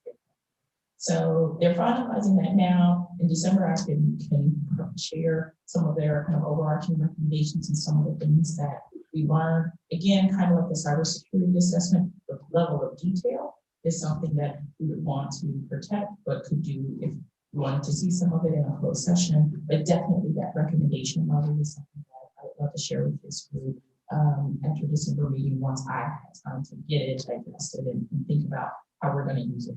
So just wanted to put this on your radar because this plays into everything that you've seen today, right? You can see how it fits into your IT plans, how it fits into the cybersecurity assessment, how it fits into the data center integration. This is how we have to work IT for our state. We have to do this in an intentional, coordinated, strategic way. Any questions? Any questions?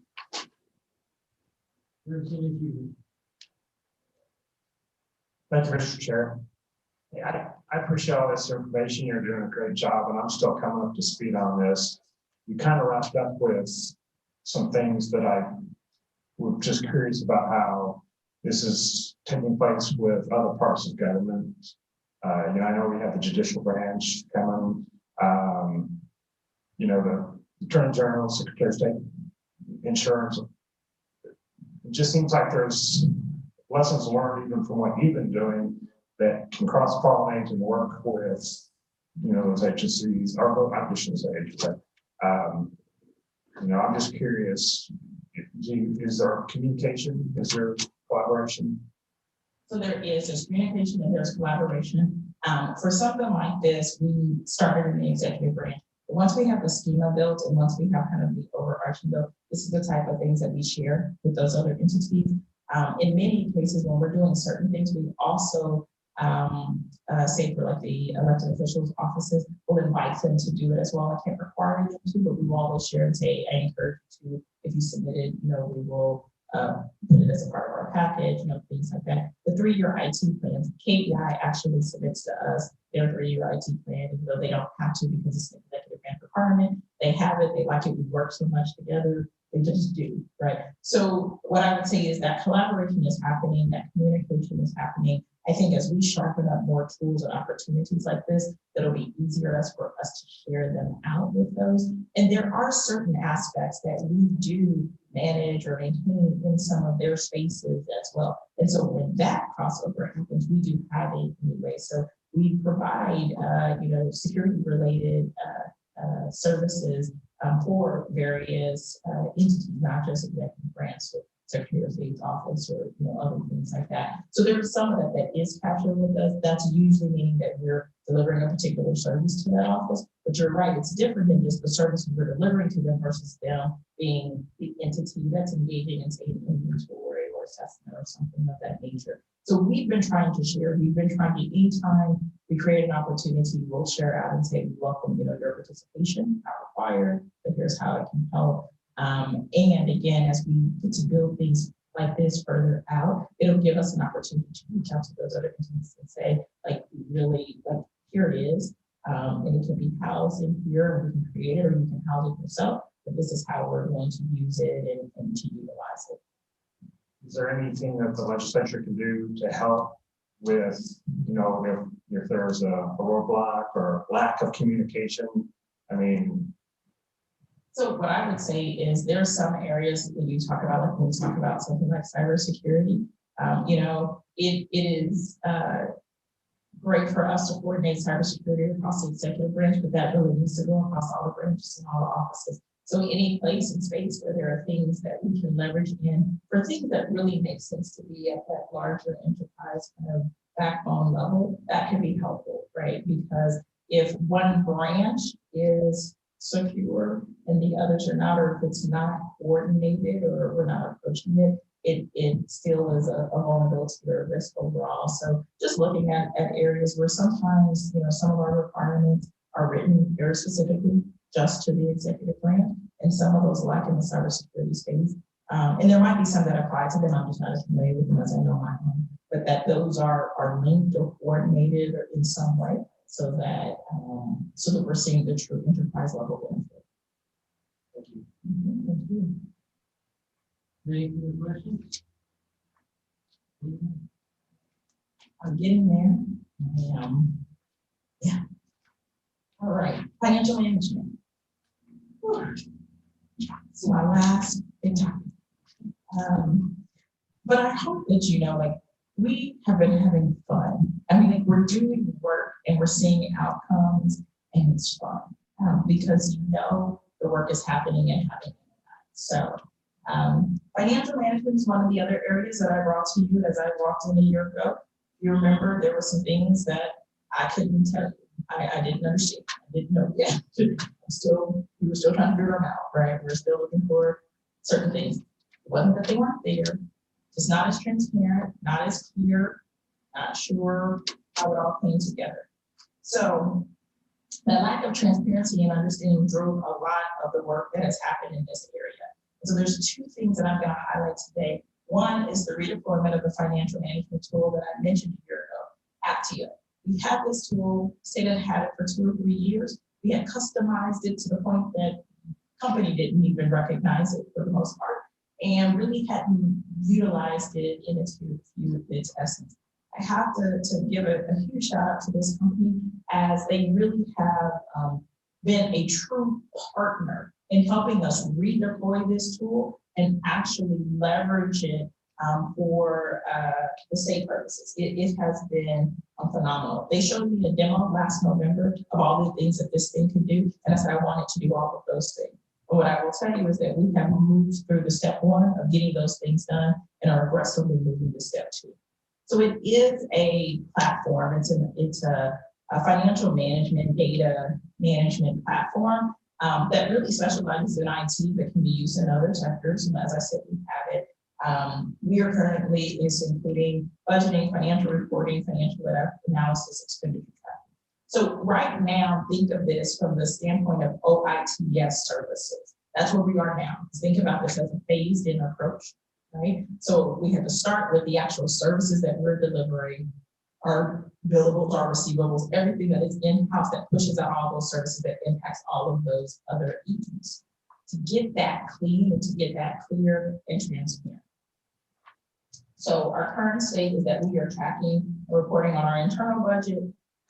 Basically, there were a myriad of Excel spreadsheets that were all over the place that tracked on this. This is now a real-time dashboard resulting in information. On November 2nd, the very first day, work day of November, our directors, our IT managers, our financial team could see all actual spend of October, right?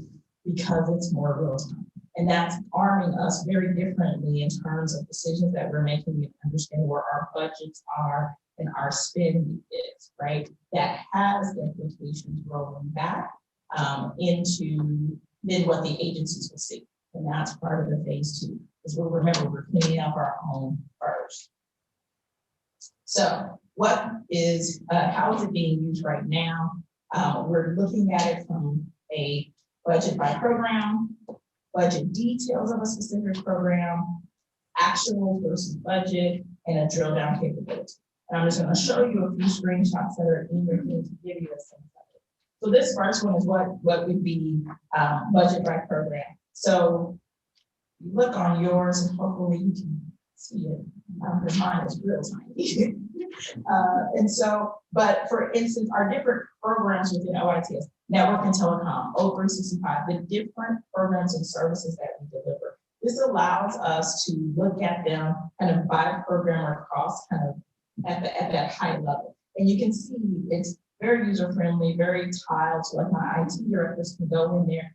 Hey, I'm the telecom director. I click on my telecom bucket as that director, and now I'm able to see my specific budget details as that telecom director, right? So now I'm able to get that budget details specifically as to what is out there, and it allows me again to click down and to click through. It also allows us to have that real-time actual versus budget, right? So just standard things that you would think of, like, when you run a typical budget report for something to say, this is what your budgeted, we're at the, like you would do for salaries, we're at the 25% mark for the year, and you've spent at the, 30% mark, or you're at the 10% mark, things of that nature. But real time, and because it's interactive, it would allow you to click and to go down to see what's on. Why am I spending high? Why am I spending low? Right? This is real time, or as real time as we can get at the fingertips of my IT directors in these areas that are managing these services out to agents, right? This is something that previously someone would have had to pull information from an Excel file from a report, but that director probably didn't see on a regular basis and didn't inform some of the things that were happening or the decisions that were happening, or that information was really kind of up here for a certain level and not part of really strategic conversations all the way throughout. And I share this because it's important. And again, not to say the budgeting wasn't happening, not to say that this information wasn't there. It wasn't there at this level to really be integrated into the way that we're delivering services at that level. And then, of course, you could drill down all the way in to a particular cost center, right? To see if there's a particular area where you need to understand what are we doing in this actual cost center. It actually can drill down all the way to the voucher level for that IT director, there's a discrepancy or an issue in which they are looking for, right?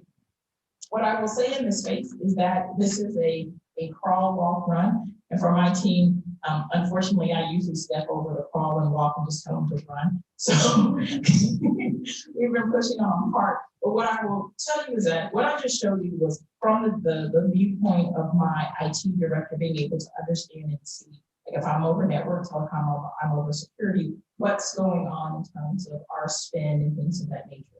This system has the ability to also have a customer view, so an agency view, right? To see their billing and to see what they're spending on at any time, what they've budgeted at a certain point in the year compared to, where they are, right? Or what was projected or things of that nature. It also has a vendor cost visibility view with where when we activate and populate that, like you can see spend by certain types of a vendor, like kind of like that first bucket I showed you, looks something like this. You can see vendor spend by different sectors. So like within telecom, you can see your vendor spend, what are your top vendors and what does your vendor spend look like?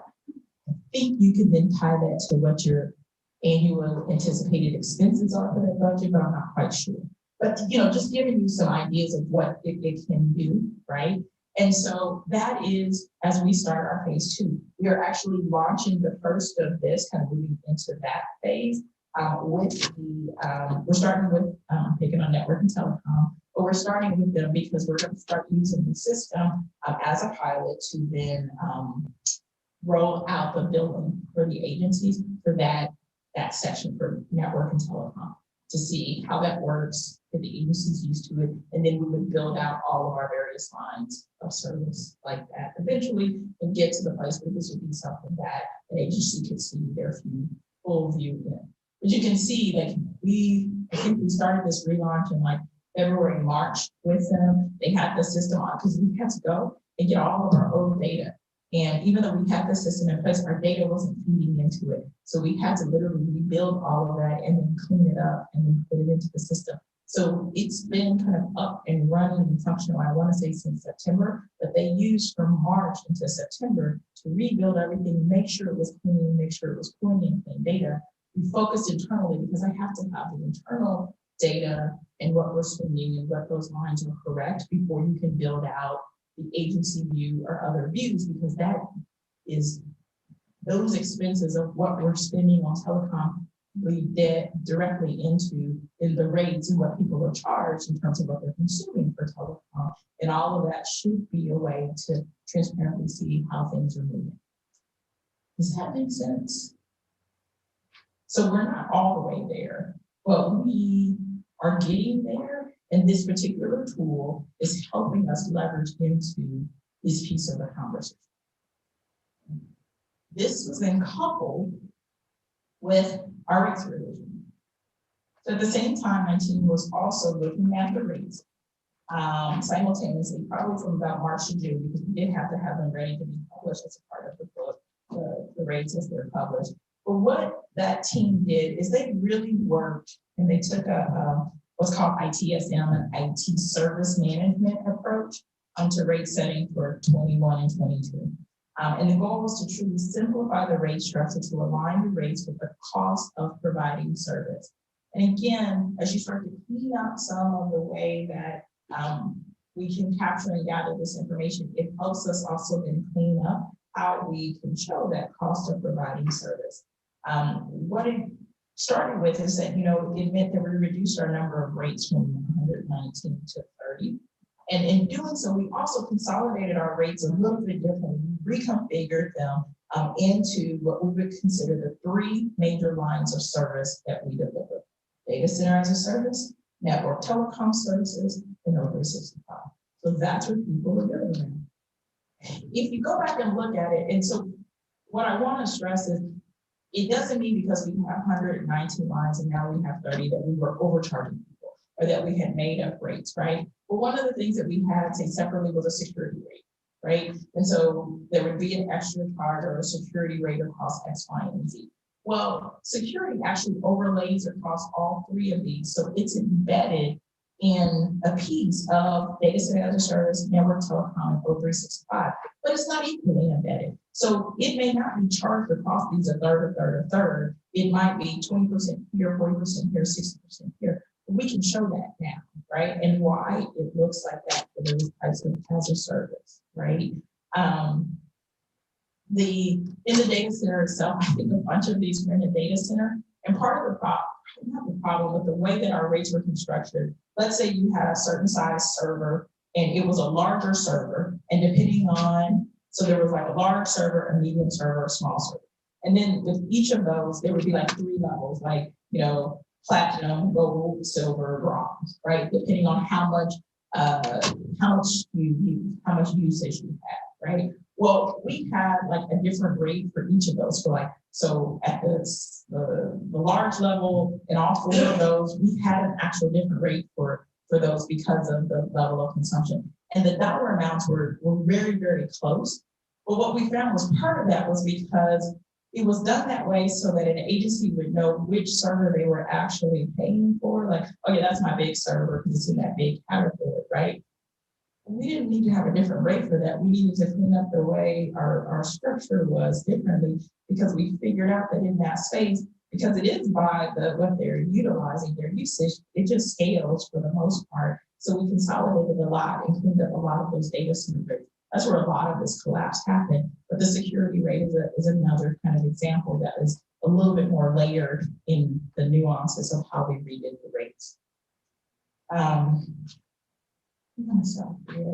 one thing we learned, like with everything else, transparency and communication. When my team did this, they spent, you know, the better part of 3.5 months doing this. Then they met with me multiple times. Then they met with the cabinet CIOs as a group and individually. Then they met with the non-cabinet and we did the presentation to all of the non-cabinet execs as well. Then they met with each non-cabinet individual.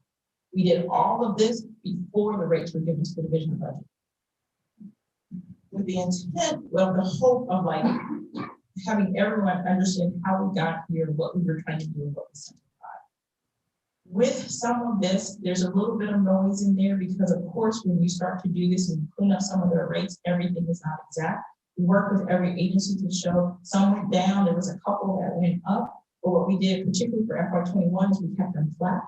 No matter what, as we did this, and then for FY22, we worked with them to make sure they understood what that change would be, right? So it's not an exact science, and our goal is to monitor this and to watch this and continue to tweak it and type it up. But also with the tools that we put out there, the hope is that you know, there'll continue to be a little bit more of understanding and clarity around them, so that we can drill down when there's a discrepancy or we think that there's an issue.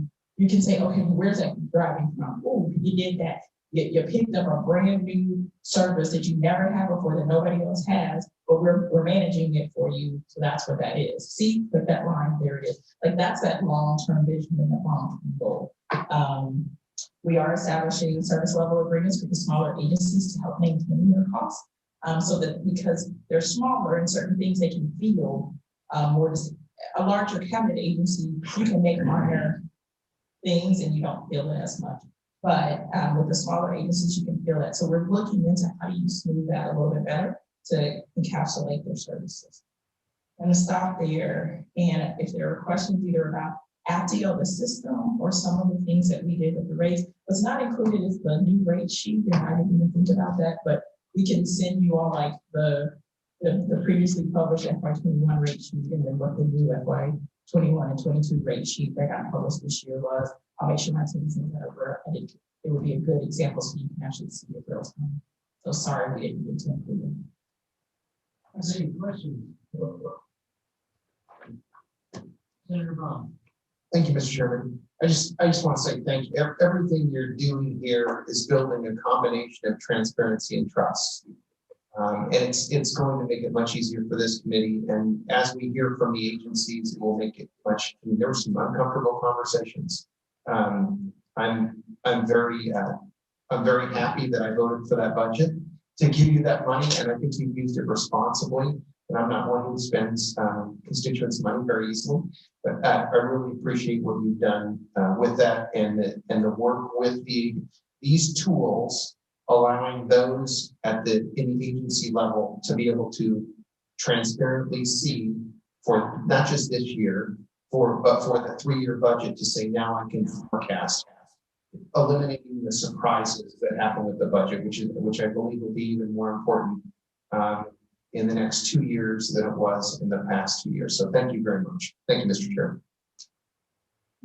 Any further questions? Seeing none, thank you very much. Appreciate it. Long and great report. I am at time and I know that. Thank you so much. The last thing I will say is that I have hired a new CTEC. Travis Sorrell is in the room. He is coming to us as the CIO from agriculture for the last 6 years. We're excited to have him. I'll leave this with you, but he'll visit with you in December and can talk about his first 30 days and what he's learned and some of the work that we hope to do in that space. With that, as always, if you all have questions, please do not hesitate to follow up with us, and we will be as responsive and as quick as we can. Thank you for your time and your attention this morning. Thank you. Welcome aboard, Travis. Appreciate it. Okay, next on the agenda, Alan.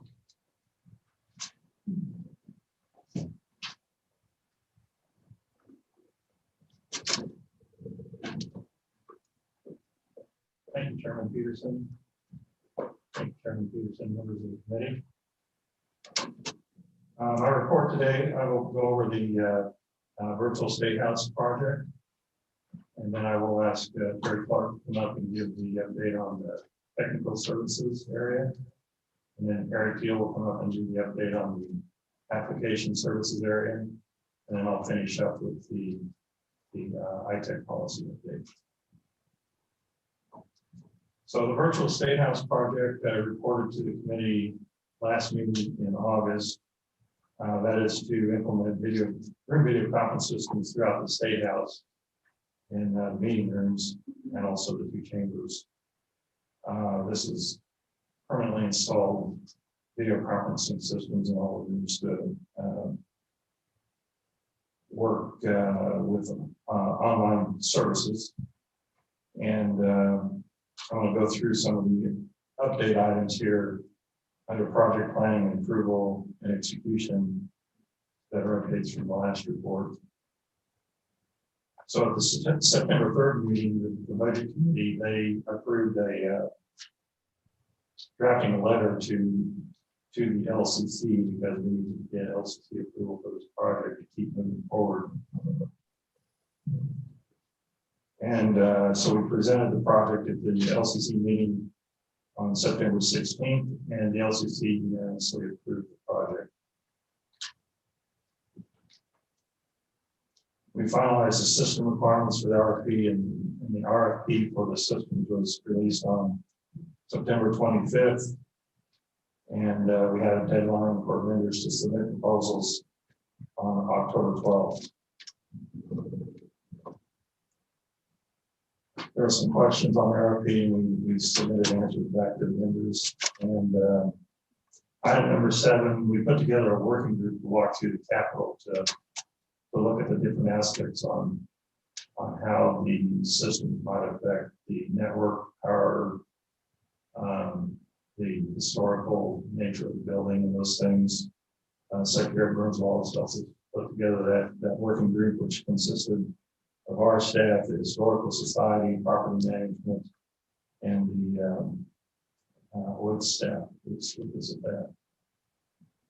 So we did a walkthrough looking at camera locations, data jacks, and so forth, and saw that there probably wouldn't be too much issues because when the state house was remodeled, there was a lot of that was taken into consideration of the room, so there was already protection. So there's not, we don't anticipate there'll be too much problems. We had several proposals come in, and we selected 3 vendors to do system demonstrations. Those 3 vendors were Sci-Tech Media Systems, Worldwide Technologies, and ABI Systems.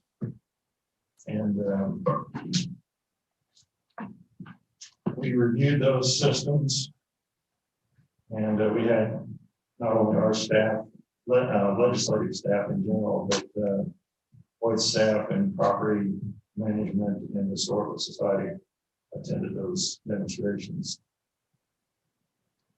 Our project procurement negotiation committee has met a few times to review the proposals, the demonstrations, and the feedback. And currently, we're working on a detailed design for the state. So the project is moving forward, and it's moving quite quickly. We gotta keep going quickly because we've got to end of the year to try to get as much done as we can for the 2020 section. The project funding, we submitted funding proposals through the coronavirus relief fund. The initial estimate was $5 million. And the SPARK committee approved that, and then the state finance council approved that. So the funding, we have the funding approval, and we attended a webinar on how to report. There's a lot of reporting involved with using those funds, so we'll be doing that. Our critical next steps on this project is to approve the system design and then to negotiate and finalize the vendor. I can stand for questions now. Thank you, Mr. Chair, and thank you.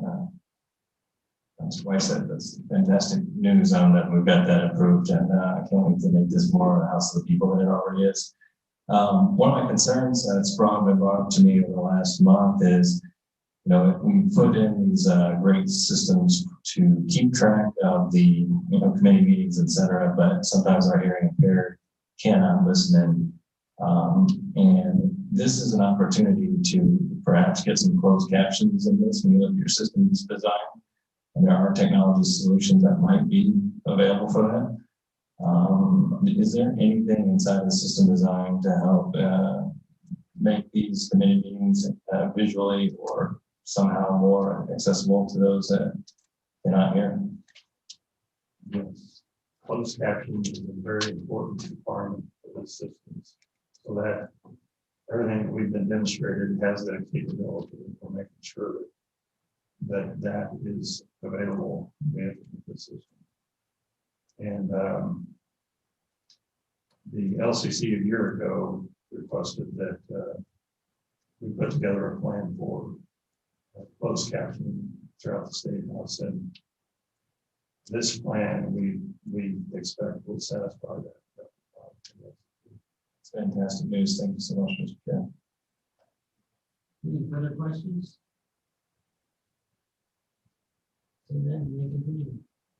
All right, I'll have Terry Clark come up and give the technical services update.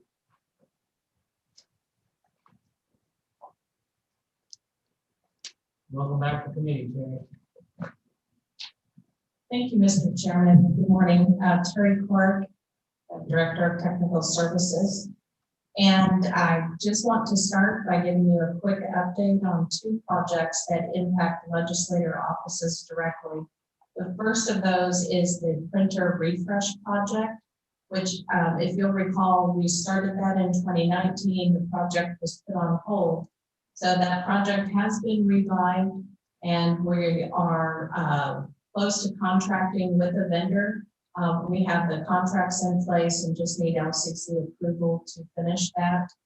Once those contracts are finished, we should have the bulk of the new printers deployed by the end of the year. And this project does include replacing those small desktop printers that sit on the office assistants desktops now. So we'll be replacing those with work group printers in legislator offices.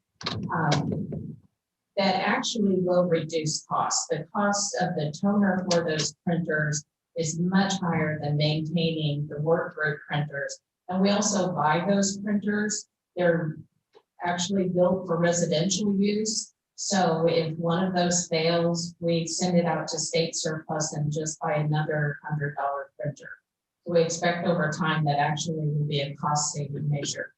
And the printers going into copy rooms and more public areas will also have secure print capability, where if you send a job to that printer, it won't actually print your job until you walk up and scan your employee key card. So we'll have some security in that space. And the second project that impacts legislators directly is the legislator laptop lease. So that contract has been finalized and those laptops are on a truck and will probably be delivered today. They're a Dell Latitude 7410 laptop with an i7 processor, 16 gig of memory, and a 500 gig SSD hard drive. So once those laptops are inventoried and imaged, we'll be contacting legislators to start checking those out in advance of the start of session.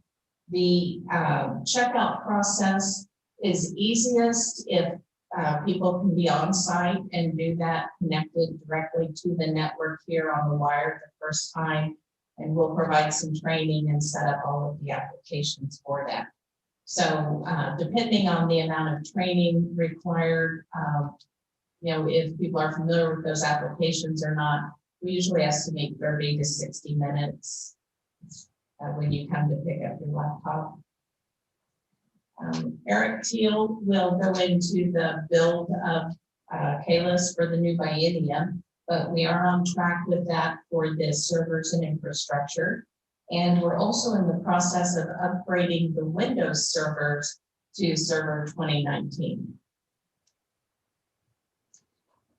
And to help prepare for the virtual State House project, we have several infrastructure projects that are already in process. Secretary Burns Wallace mentioned an upgrade to the Capitol switches, and I'm sure you've seen the notifications of upcoming work in your email. So what we're doing there is OITS is upgrading a closet pretty much 3 times a week.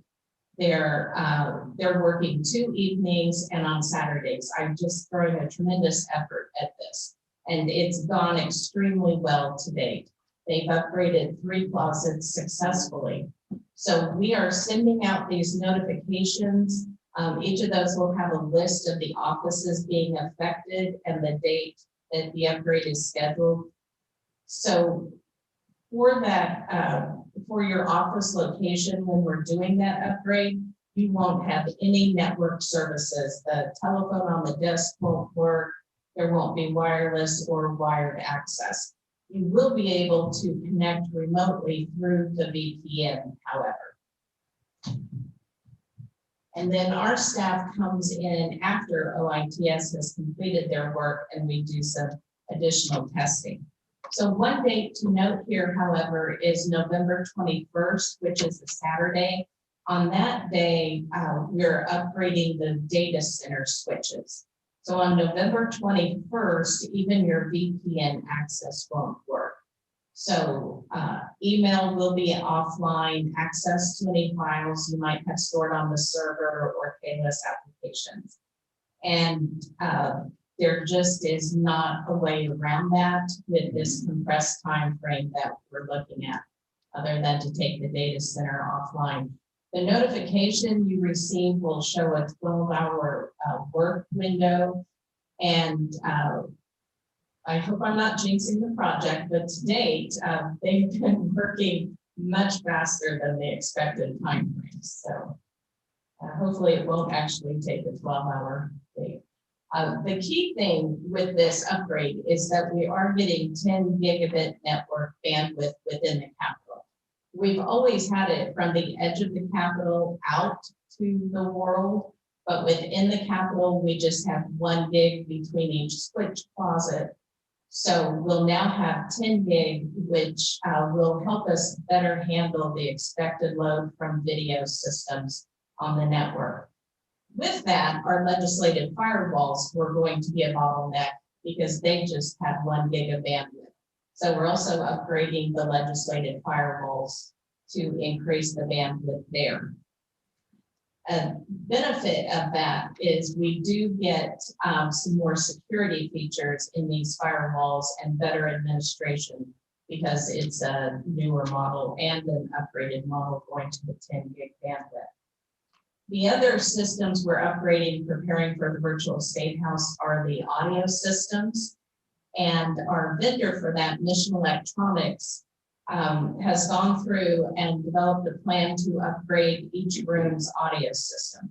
Some of these have been upgraded completely as parts broke, and others have had just components upgraded.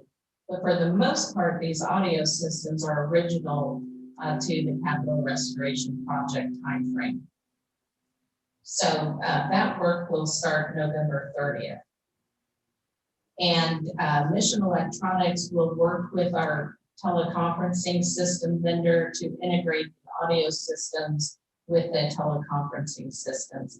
We're also putting in a couple of security and maintenance features with this. So the audio systems will now be segregated on the network, and actually the virtual state house traffic will be segregated also.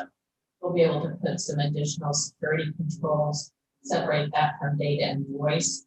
And then we're giving the vendor the ability to work on these systems remotely, which will improve our response time when there's problems. And we're also installing software that will allow KLOS staff to do minor adjustments, like adjusting the volume of the microphone, things like that, without calling the vendor. And then just to give you an update on some of the cybersecurity tools we've put in place, we've taken the approach of trying to add layers to our cybersecurity stance here over the past couple of years. And so and as we have implemented these, it's been interesting to see the results. For instance, when we implemented Cisco Umbrella, which uses a DNS tool called DMARC, which is free, but Cisco Umbrella gives us the ability to better pull reports and manage how we're checking our user website against this public tool DMARC. We learned that we had computers who were actually getting malware and reaching out, trying to connect to malicious websites, even with our ESET antivirus and malware tools in place. So I think it's really important that we have these multiple layers, because ESET is a great tool, but it's not perfect. And so putting things like Cisco Umbrella on top of that is helping us find other problems. We see that we get between 35 and 40,000 emails a day that are being blocked at the perimeter, not even entering our email system. Then we have additional layers within the Exchange email system to help weed out phishing attempts. And yet emails are still getting through to the end user, even with these other tools in place. So we are working with OITS to move some of our system logs into their Splunk log monitoring and reporting tool. It's very expensive. It's difficult to configure and maintain. So being able to leverage their expertise in that space will be helpful for us. And we've also implemented a tool that allows users to set their own passwords and unlock their own accounts. Some people have adopted that voluntarily over the past 8 or 9 months. So when you check out your new laptop, we're setting everyone up for that. That gives us the ability to fully implement password protection policies. It's difficult to do that when you're working from your district. If you change your password, it doesn't change on the local machine. Everything gets out of sync. So, so using that tool just gives us an opportunity to improve our password management. Does anyone have questions?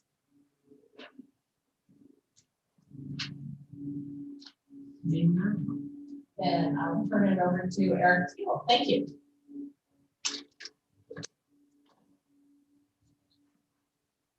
One thing I forgot to note on the virtual state house update, we did file a project, a high-level project plan with the KEPA office. We approved that. Tom Day and myself approved that plan. And we'll be updating that with a more detailed plan after we review the vendor contract negotiations. So This is a reportable project on a virtual state house, so we want to make sure we get all that created and filed, so that's a modern project. Next up is Eric Field. He's our Director of Application Services, and he's going to go over that area.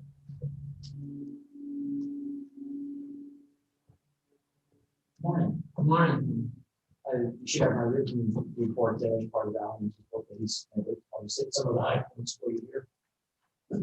We're all ready for our 2021 session. We've got the biennial rollover completed. We've upgraded all of our core systems and servers to proper ones that are in this core 6.3. We've been able to test all of these, all this functionality, and it's all ready to go for the 2021 session. System updates.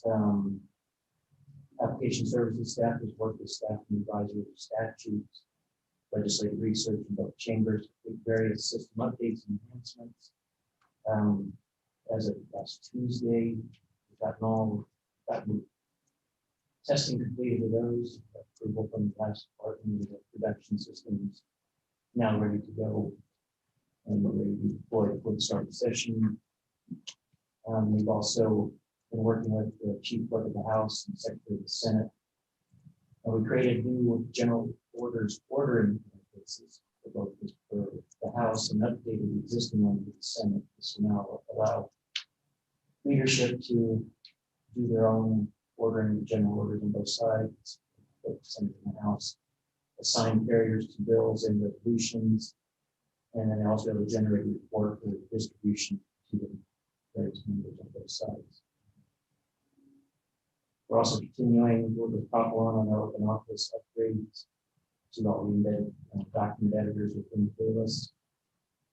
To date, we've received lawmaking and decision support versions of this, and we are testing them in-house. We expect to have the chambers version by the end of the year and continue to test these through next session and into the next interim. And our plan still is to have these ready to go for the 2022 session. With that, I would be happy to stand for questions. Any questions? Senator Hall. Thank you, Mr. Chairman. I think it's just the KLS, the lawmaking system. Is Gordon's team, are they happy with that now? Does it work? I know this is maybe over a year ago, and they still had issues with trying to do certain types of amendments, right? It still had some things where they had to jump through major hoops to get their work done, and lots of additional hours. Are they happy with that product finally? It was the actual bill drafting. The best of my knowledge, they are, I guess I would say, content. They continue to work with them regularly, have regular meetings and contact with them, and report issues, and my staff works and meet with them regularly. And design, these updates that I talked about are all things that they request to improve all those processes. So I guess they don't have any outstanding action items that have not yet been addressed. I mean, all the critical action items have been addressed. You believe they're satisfactory?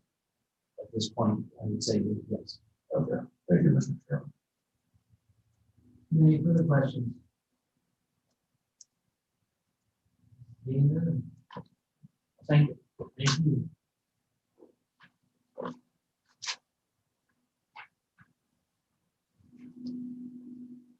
All right, Mr. Chairman, I've been asked to give an update on the ITech efforts to update policies. I'm currently the chair of the Information Technology Executive Council. So on your last page of the report, you'll see an update on the policies that are currently in revision. And that is the 500 series policies, and you can see the team members that have been put together to work on that. Their first meeting was this week, and also that's the business contingency plan and implementation. So they're looking at updating that policy.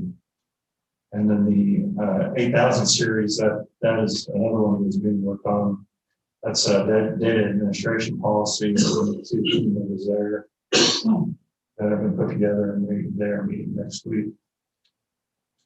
Again, this is the first meeting of both of these groups, so we do not anticipate having a review in December, but probably March on these policies for the AgTech Council to review. And also note that the 2000 series project policies based on changes that happen with the statutes that Secretary Burns Wallace discussed. Those policies would potentially be updated also. And that's my report on the AgTech policy. Same question. Any questions? Stephen, thank you. Thank you.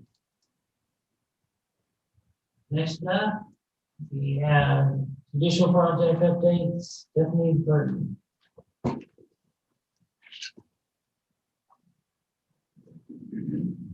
Welcome to the committee. Thank you. Thank you, Chairman Peterson and members of the committee for the opportunity to appear before you today. I am Stephanie Bunton, Chief Financial Officer for the Kansas Judicial Branch. Kelly O'Brien, the Judicial Branch's Chief Information Technology Officer, was not able to appear, and so I'm here in his place. Admittedly, I'm not a technology person, but I'm happy to answer any questions you may have, and those I cannot answer, I will carry back to Mr. O'Brien and make sure you receive a timely response. For the most part, I will stand on Mr. O'Brien's testimony, his written testimony, but I would like to highlight a few items for you. Our big project, which we are in the middle of rolling out, is the centralized case management system, which is described in detail in the written testimony. In the last couple of weeks, we have rolled out track 3 of this project, which included 17 counties throughout the state. So as of today, we have rolled out 23 counties total. And please note that Sedgwick County and 3 other counties are scheduled to go live in February, so just in a few months. As part of this project, we are centralizing payments to the courts throughout the state. This is simultaneous with the rollout of the case management system. I will note that COVID-19 caused approximately a 6-month delay in our rollout, but we are back on track and moving forward. As part of our eCourt project, COVID-19 emphasized the need for all judges and court employees to move to a centralized secure email system and shift from a patchwork of email service providers throughout the state. We were able to apply for and receive funding from the Coronavirus Emergency Supplemental Funding to begin this project. And this would provide a centralized email account for all employees and judges, so we're all in the same email system. This will allow more secure transmission of court-related documents, data, and communications between the district courts and the Office of Judicial Administration. It is also allowing us to roll out a secure portal for protection from abuse orders, which we were able to obtain through grant funding, and also an application to allow people to apply for marriage licenses remotely. And with that, I will stand for any questions. Any questions? Representative Collins. Thank you, Mr. Chair. I just wondered if you could elaborate on that marriage license thing and apply for it remotely, and then is it sent to the applicants, or do they have to pick it up at the courthouse? So we are, we're in the middle of working with Inc., Information Network of Kansas, to develop that, and it should be ready for testing by the end of this year. Normally, people would have to go to the courthouse and obtain a marriage license, and this allows them to go online through a portal, fill out the application, which is then sent to the Office of Vital Statistics, and we're able to do that all remotely. As far as the final application, I believe they can obtain that through that system, but we are still working through the details of that. All right, thank you. Yes. Thank you, Mr. Chair.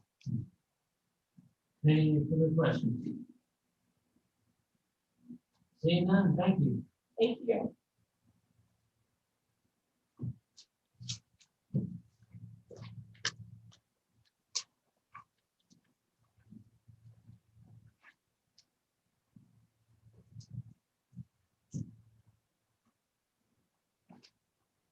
looks like that's got us all the way up to lunch. We will be having an executive session this afternoon, and we will be trying that as soon as we have a member not present. They have made arrangements to make sure it is secure and it'll work out. Another note is in our motion to go into executive sessions, advisors have studied that, and we do not have to have the actual names of the people, just people that will be there, so that should make it go a little smoother. With that, I think we'll break for lunch until 1:30.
Yeah.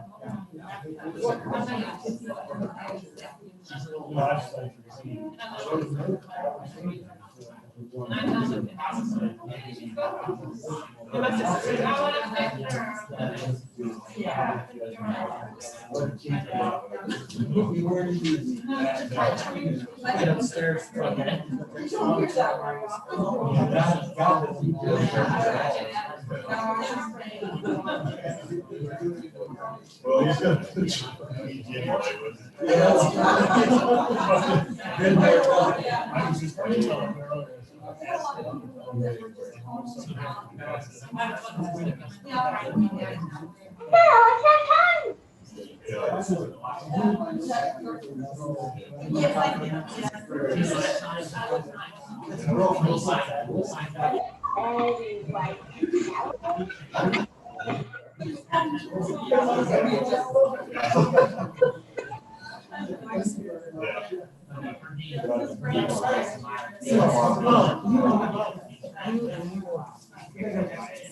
Did they have any for you? They did.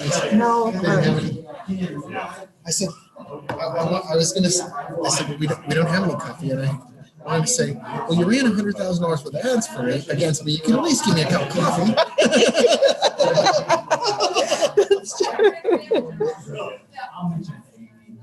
No.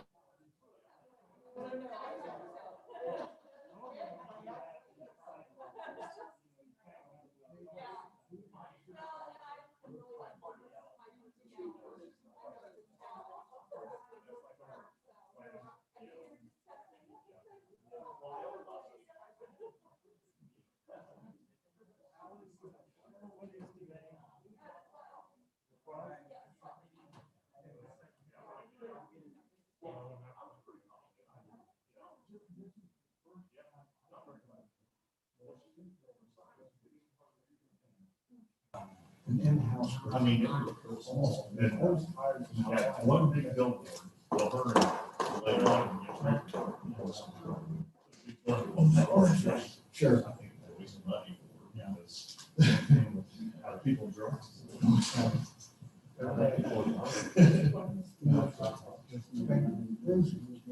Things go a lot smoother.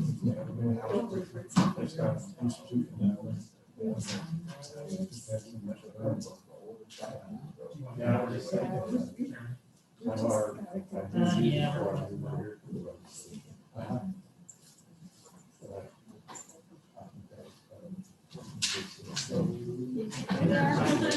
there's one.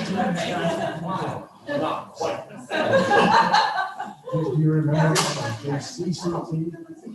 Jim text. Oh, you can read that. Text. I'll take your back. I do some of that.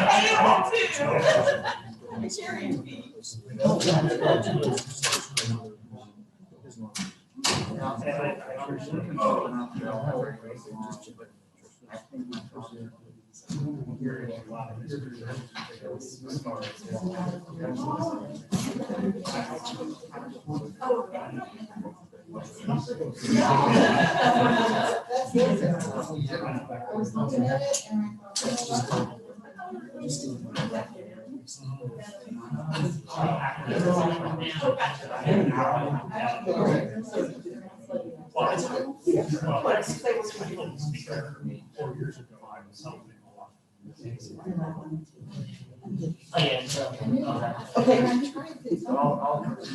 Yeah. In other words, behave. Yes, we can hear you.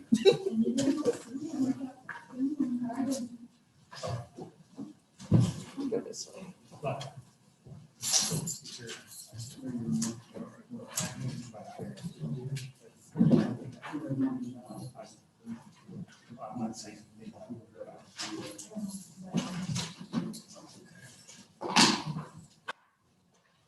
Okay, I think we'll go ahead and get started here in a second.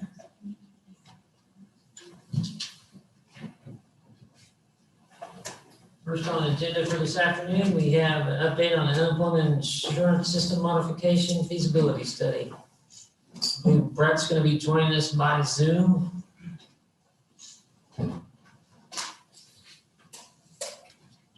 Hopefully.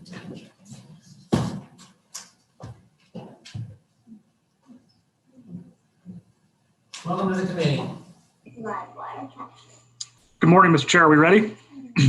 We're ready. Can you hear me okay, sir? Yes, sir. Okay, thank you. Thank you again, Mr. Chairman and members of the committee. My name is Brett Flashbarth. Currently serve as the Deputy Secretary of the Kansas Department of Labor. On behalf of the Kansas Department of Labor and Acting Secretary Wright, I'm going to go over a few different pieces of information with all of you today, generally around the subject of our unemployment insurance technology infrastructure and our plans to try and move that technology forward. At a high level, we're going to cover kind of the following areas today. I'm going to give you a bit of an overview of what the lay of the land in terms of unemployment modernization looks like nationwide. I do think it's important to have that context for what other state systems are doing and how we could potentially factor in and utilize those systems. I'm going to give you a little bit of an overview of the history of the Kansas system, how it's evolved over the years, with the caveat that no member of our existing or IT leadership team was there during many of these major events in the past. So we're working off some historical record there. And we're also going to give you an update, as you alluded to, regarding the current status of our feasibility study and what current initiatives are underway as we all work together to try and take those critical next steps forward to improve the system from where it stands today. So if there's no initial questions, I think we'll go ahead and jump right in. Also with me today remotely is Julie McGinney, our Legislative Affairs Director, and Julie's going to run the PowerPoint slide for us. So Julie, if you're ready, we'll go ahead and get that up.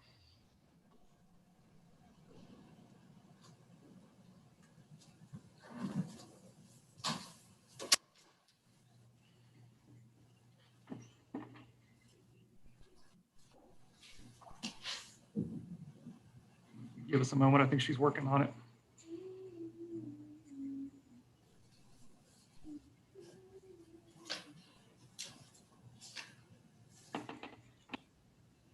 Can we go ahead and go to the first slide? So this first slide I'm going to give you, as we start the process, or continue, I should say, the process of trying to modernize the Kansas unemployment insurance system, there's a partner that we engage with on that.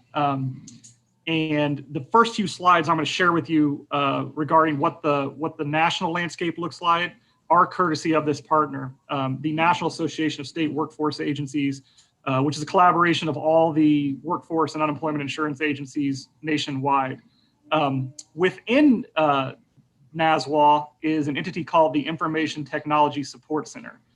It's been around since about the late 90s in a couple different iterations. It's basically a collaboration between the United States Department of Labor, all of the individual states, as well as private sector partners. And its sole mission is to try and move technology in this space. It's heavily funded through the United States Department of Labor. It's a nonprofit, they're not a paid for vendor. And the technical staff at ITSE, NASWA, are really the go-to experts in terms of these types of projects, what works, what doesn't work, what has gone well in the past, what has gone horribly wrong in the past. So they produce a lot of information in this space. And so these next few slides I'm going to be sharing with you are courtesy of the NASWA ITSE staff, as well as their technical director, Lou Ansaldi. So Julie, we can go ahead and roll to the first slide. This first slide is produced by NASWA ITSE. And it's basically an overview of where states are in terms of modernizing their system as we stand now. And this is obviously a dynamic structure because, as you can see with just kind of a brief look, at any given time, multiple states are in some stage of development for their system. That may be an initial attempt at modernization. That may be an overhaul of a previous modernization. Or a complete redo of a modernization attempt that was tried and was not successful. As you can see, Kansas fits into this category of about 16 states at this time that are currently in some stage of planning to try and make some sort of major upgrade to their unemployment insurance information technology structure. So you can see we're definitely not alone in this regard. You can see there's about 18 states nationwide that have completed and deployed both benefits and tax systems.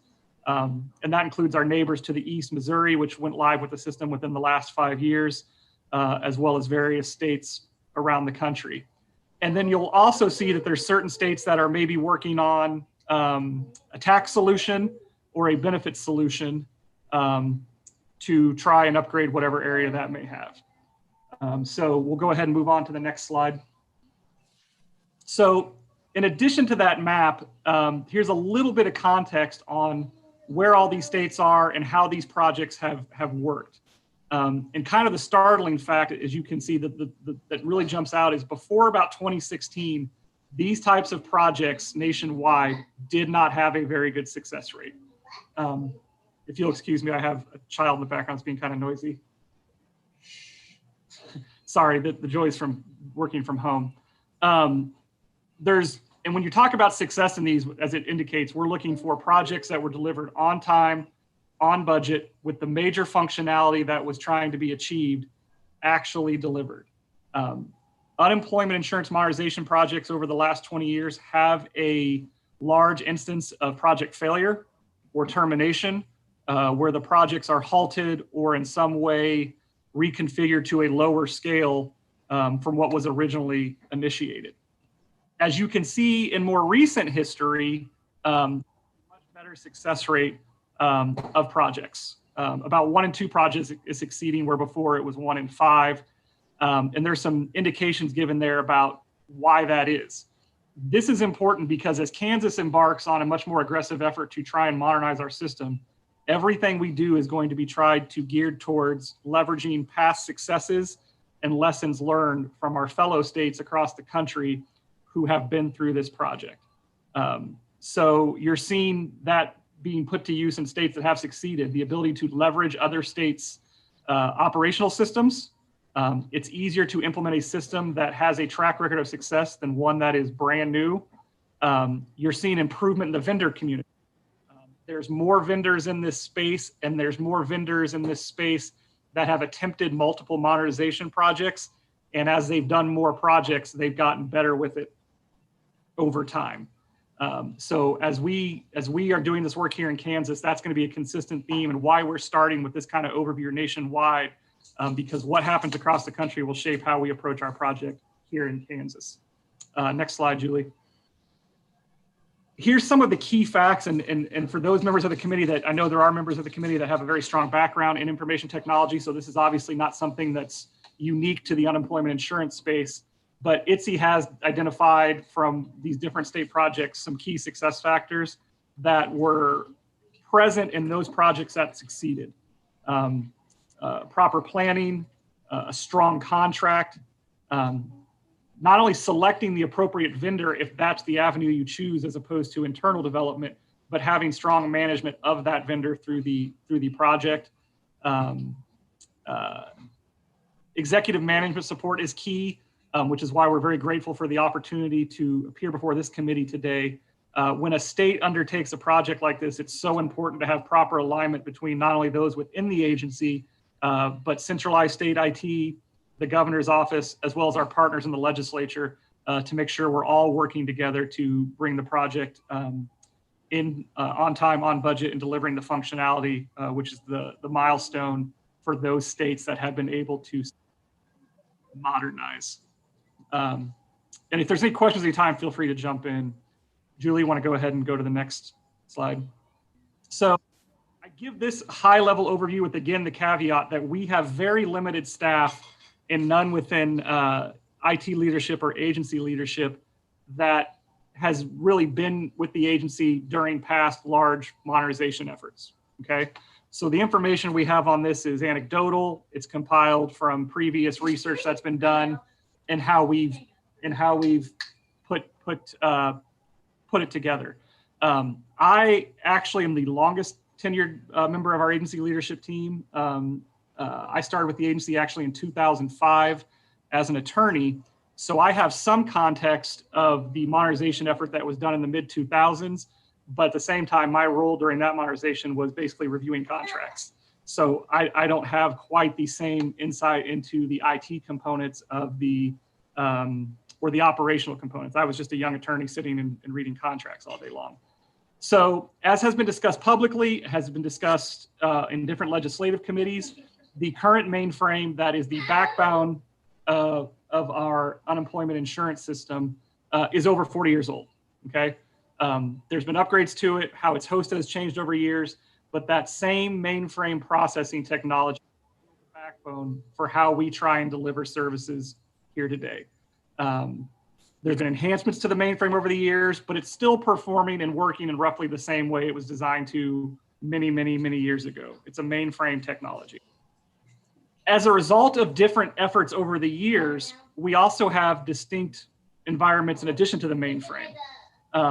That includes a web portal that came about in the late 90s, early 2000s, as well as a Siebel case management solution that was the byproduct of the large-scale modernization effort that was introduced in the mid-2000s range, approximately 2002 to 2003 to roughly 2011.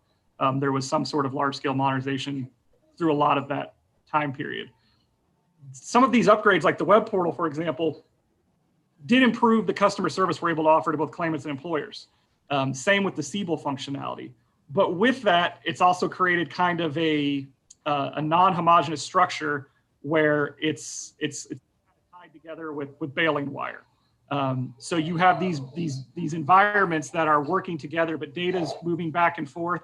And when you have that non-homogeneous data structure, IT structure, you can potentially have more issues than if you had a unified structure.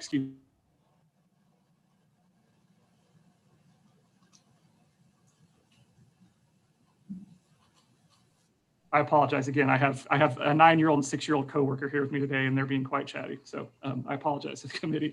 In addition, we have multiple distinct data stores that are utilized within our system. So that again creates additional issues in terms of data integrity issues as we're trying to do the everyday work, such as implementing CARES Act programs and responding to the massive and historical amount of claims that we have seen over the last several months. Julie, we can go to the next slide. So again, you can see the 1970s, the mainframe system was implemented. The tax and benefits web environments were developed in the late 90s, early 2000s. A frequent question, I think we've seen it in this committee, and I think we've seen it in other legislative committees, especially for longer term members of the committee, is, we did a modernization project in the 2000s and we spent a lot of money. What did we get out of that? Well, there was a lot of upgrades that occurred through that. Again, we developed a Siebel case management solution. We incorporated FileNet technology. We onboarded with the national SIDE system, which is a way for employers to receive and respond to unemployment claims electronically. We onboarded with the Interstate Connectivity Network, which is what allows all states to share information on claims so we can assist customers who have wages in more than one state. Julie, I think you can go to the next one. We updated our phone technology. So there's a lot of different changes that have occurred over the year, and many of them did result in improvements.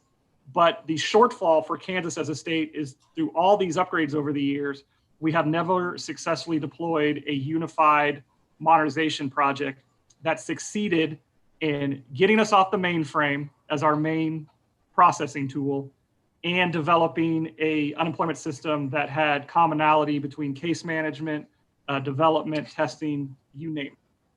And that's where we sit today. And that's where you really see the challenges that were presented once the pandemic related recession hit.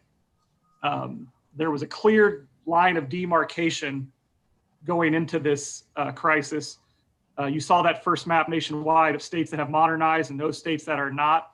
There was a clear line of demarcation of those states that were going to be better positioned to handle that for those that had modernized systems that allowed more adaptability in their development, more customer-focused features, more robust online than those states like Kansas that had not been able to successfully modernize. You'll see that even states that were modernized, such as our partners over in Missouri, were still somewhat overwhelmed just by the sheer numbers.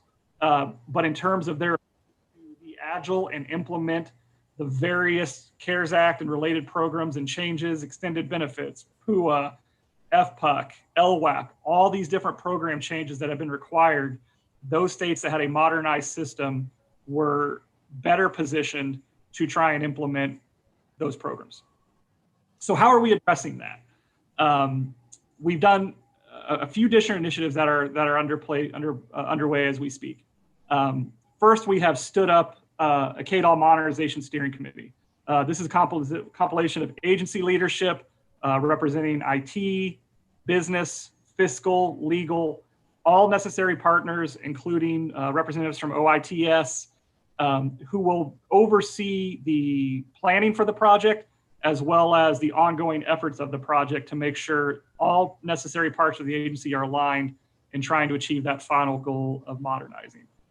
So at the current stage, we have regular meetings of that committee, and our staff that is working on modernization are reporting out on their progress on the feasibility study and strategic planning for a potential Kansas modernization project. And that's the next component of that. We have brought on dedicated modernization project staff, project managers, business analysts, folks who are at this point in time have the sole responsibility for planning and evaluating what a modernization project will look like and should look like here in Kansas. And their day-to-day activities now are primarily focused on completion of the initial KETO required feasibility study report. I know that was a component of what this committee wanted to hear about today. At this time, we estimate we're probably about 85% done with that initial version of the feasibility study report.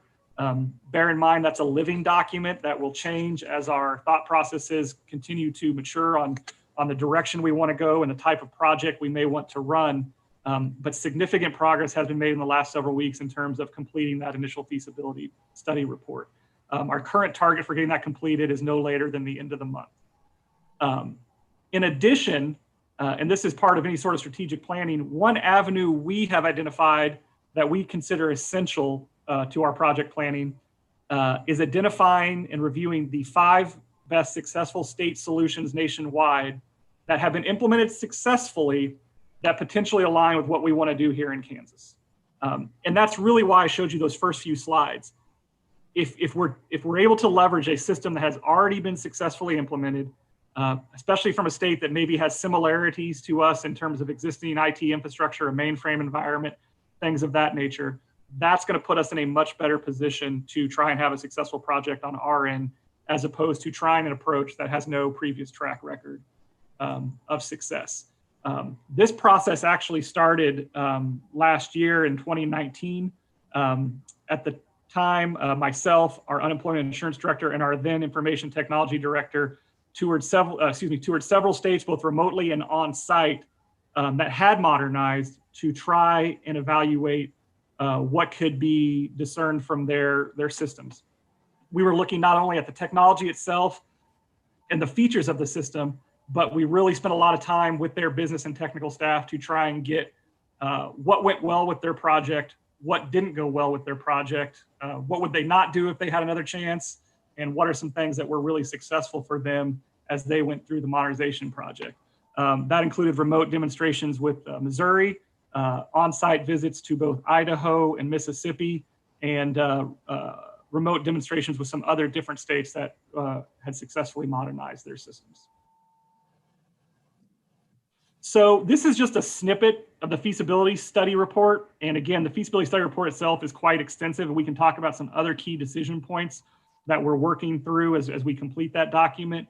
But I think what's really important is the project viability and justification. Why are we trying to modernize our system?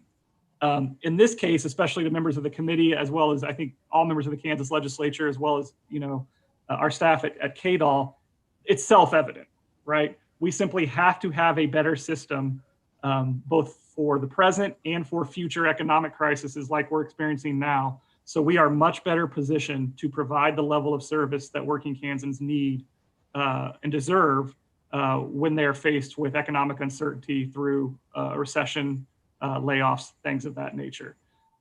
Most of this is stuff that is readily known, but I think it bears repeating. The current system creates numerous challenges in terms of how we respond to high volumes of unemployment claims. It frequently exposes us to severity 1 level type issues in terms of system failure due to the complexity of our system and how things are tied together.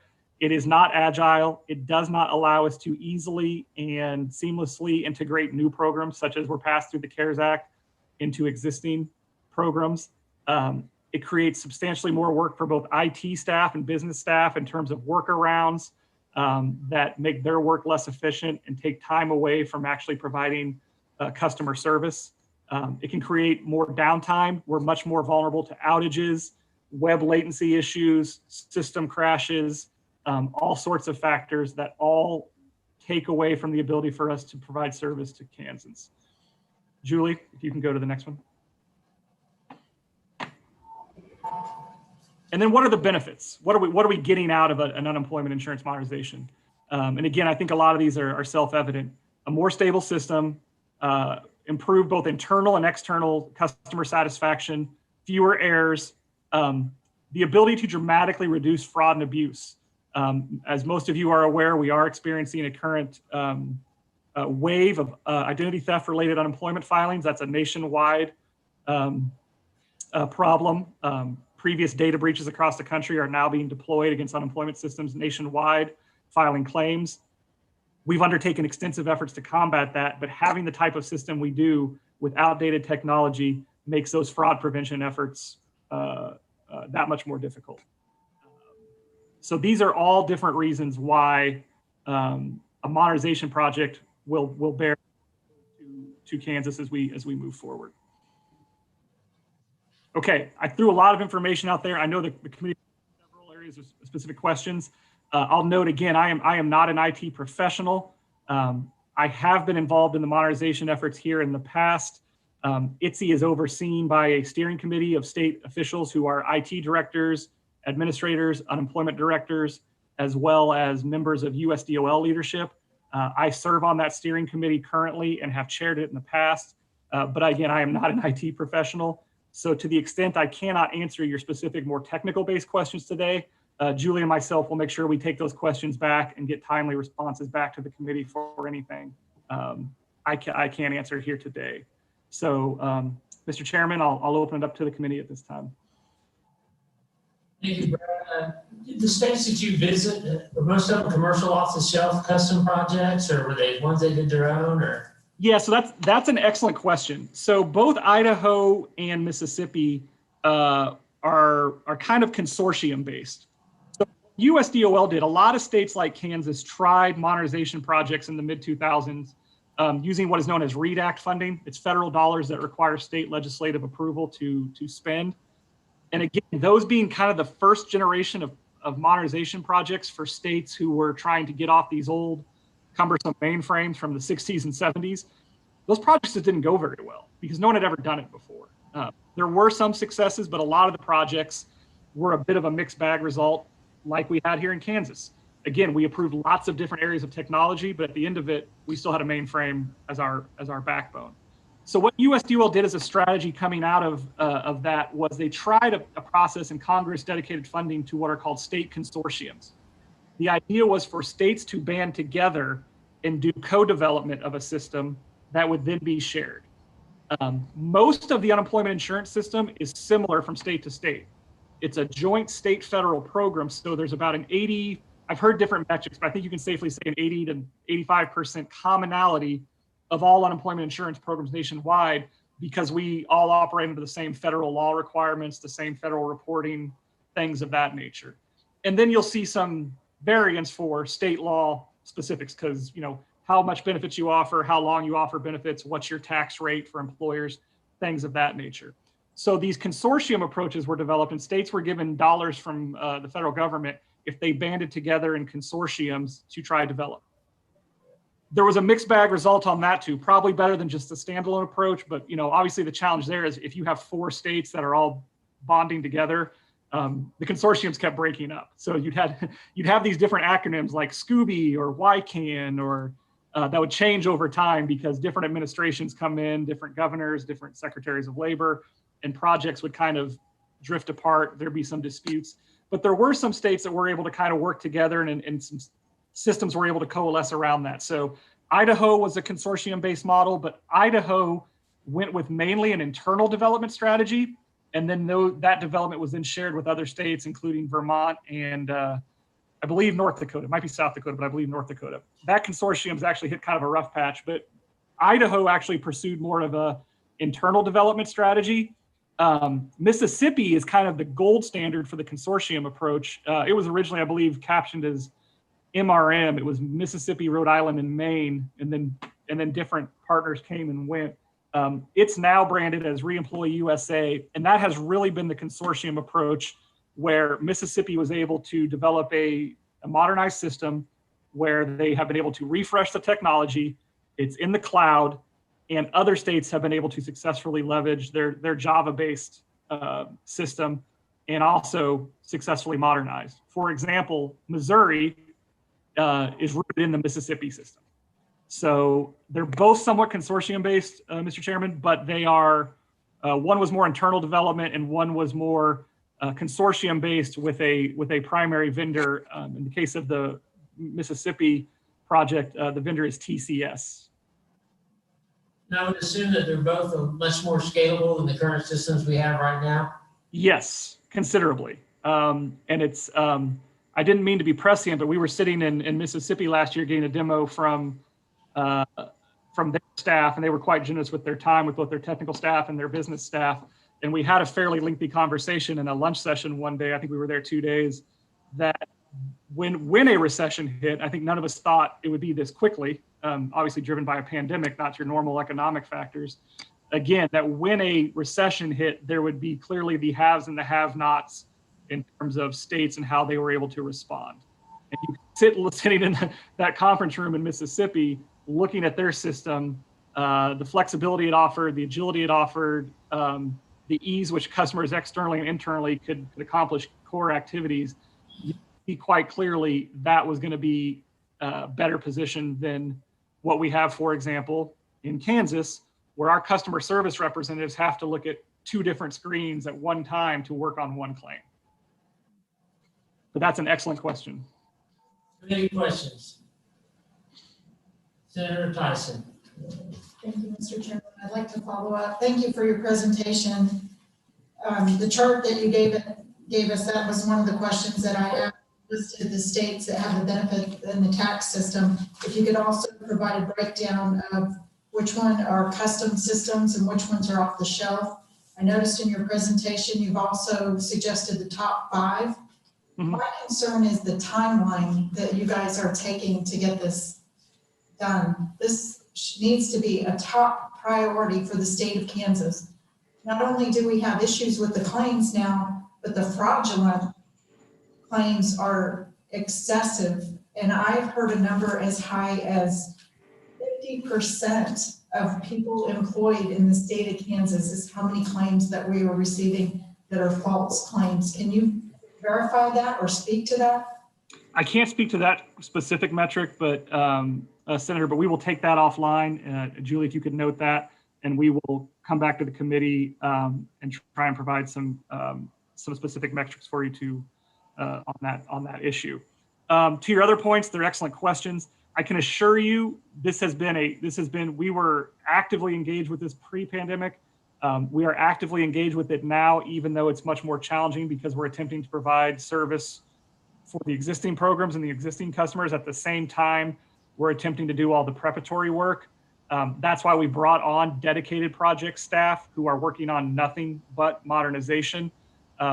There's a balance there. I agree with you completely. We want to move as quickly as possible, but with the fact that these projects in the past have such a troubled track record in terms of success rate, we really want to make sure we're measuring twice and cutting once. So we are doing an analysis of states that have been successful, but that is an expeditious analysis that is already underway, that has been going on for a while. So there are several different things that are taking place in parallel to each other, and we're not waiting to get one thing done before we move on to the other. I think the other component of your question was off-the-shelf products or internal development. It's really a mix. And that's something that's part of the feasibility study in terms of what you're looking at. What is the best fit for Kansas? Is it an off-the-shelf product? Is it internal development? Is it a consortium? Is it a mix? There's been success obtained both ways. The consortium approach was done with a vendor. It was developed specifically for that consortium. There has been improvement in the vendor community, I think I referenced to in terms of the off-the-shelf products, but there's also a mixed success rate there. Some vendors have done successful work in some states and have been able to bring both tax and benefit systems online. Others have been bogged down and the states had to back off and fire the vendor and move in a different direction. Overall, the quality of vendor products has improved substantially in the last 5 years. As a member of the steering committee, that's something we can see clearly, is that the vendors are getting better at doing this. Unfortunately, some states have had to pay the price for that in terms of time, energy, and funding to learn that lesson. But the vendor community is improving. And another component of that, Senator, and it's a great point you referenced in terms of tax and benefits.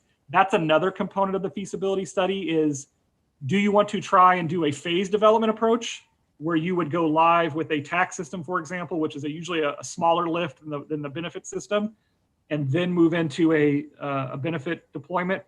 Or do you want to try and go with what they refer to more commonly as a big bang approach, where you implement both at the same time and you flip the switch and you see what happens? We're analyzing all that now along the same lines you referenced of the need to try and move as quickly as possible to get the type of system we would want. You know, a big bang approach could maybe be done quicker, but we have to make sure that that's the right approach in terms of delivering on time, on budget, with the major functionality that we want to achieve. If I may, Mr. Chairman, thank you. I am quite disappointed with that response, and the committee may not be aware of this, but the Department of Labor has been studying this issue since prior to this administration. Did all of that work get thrown out?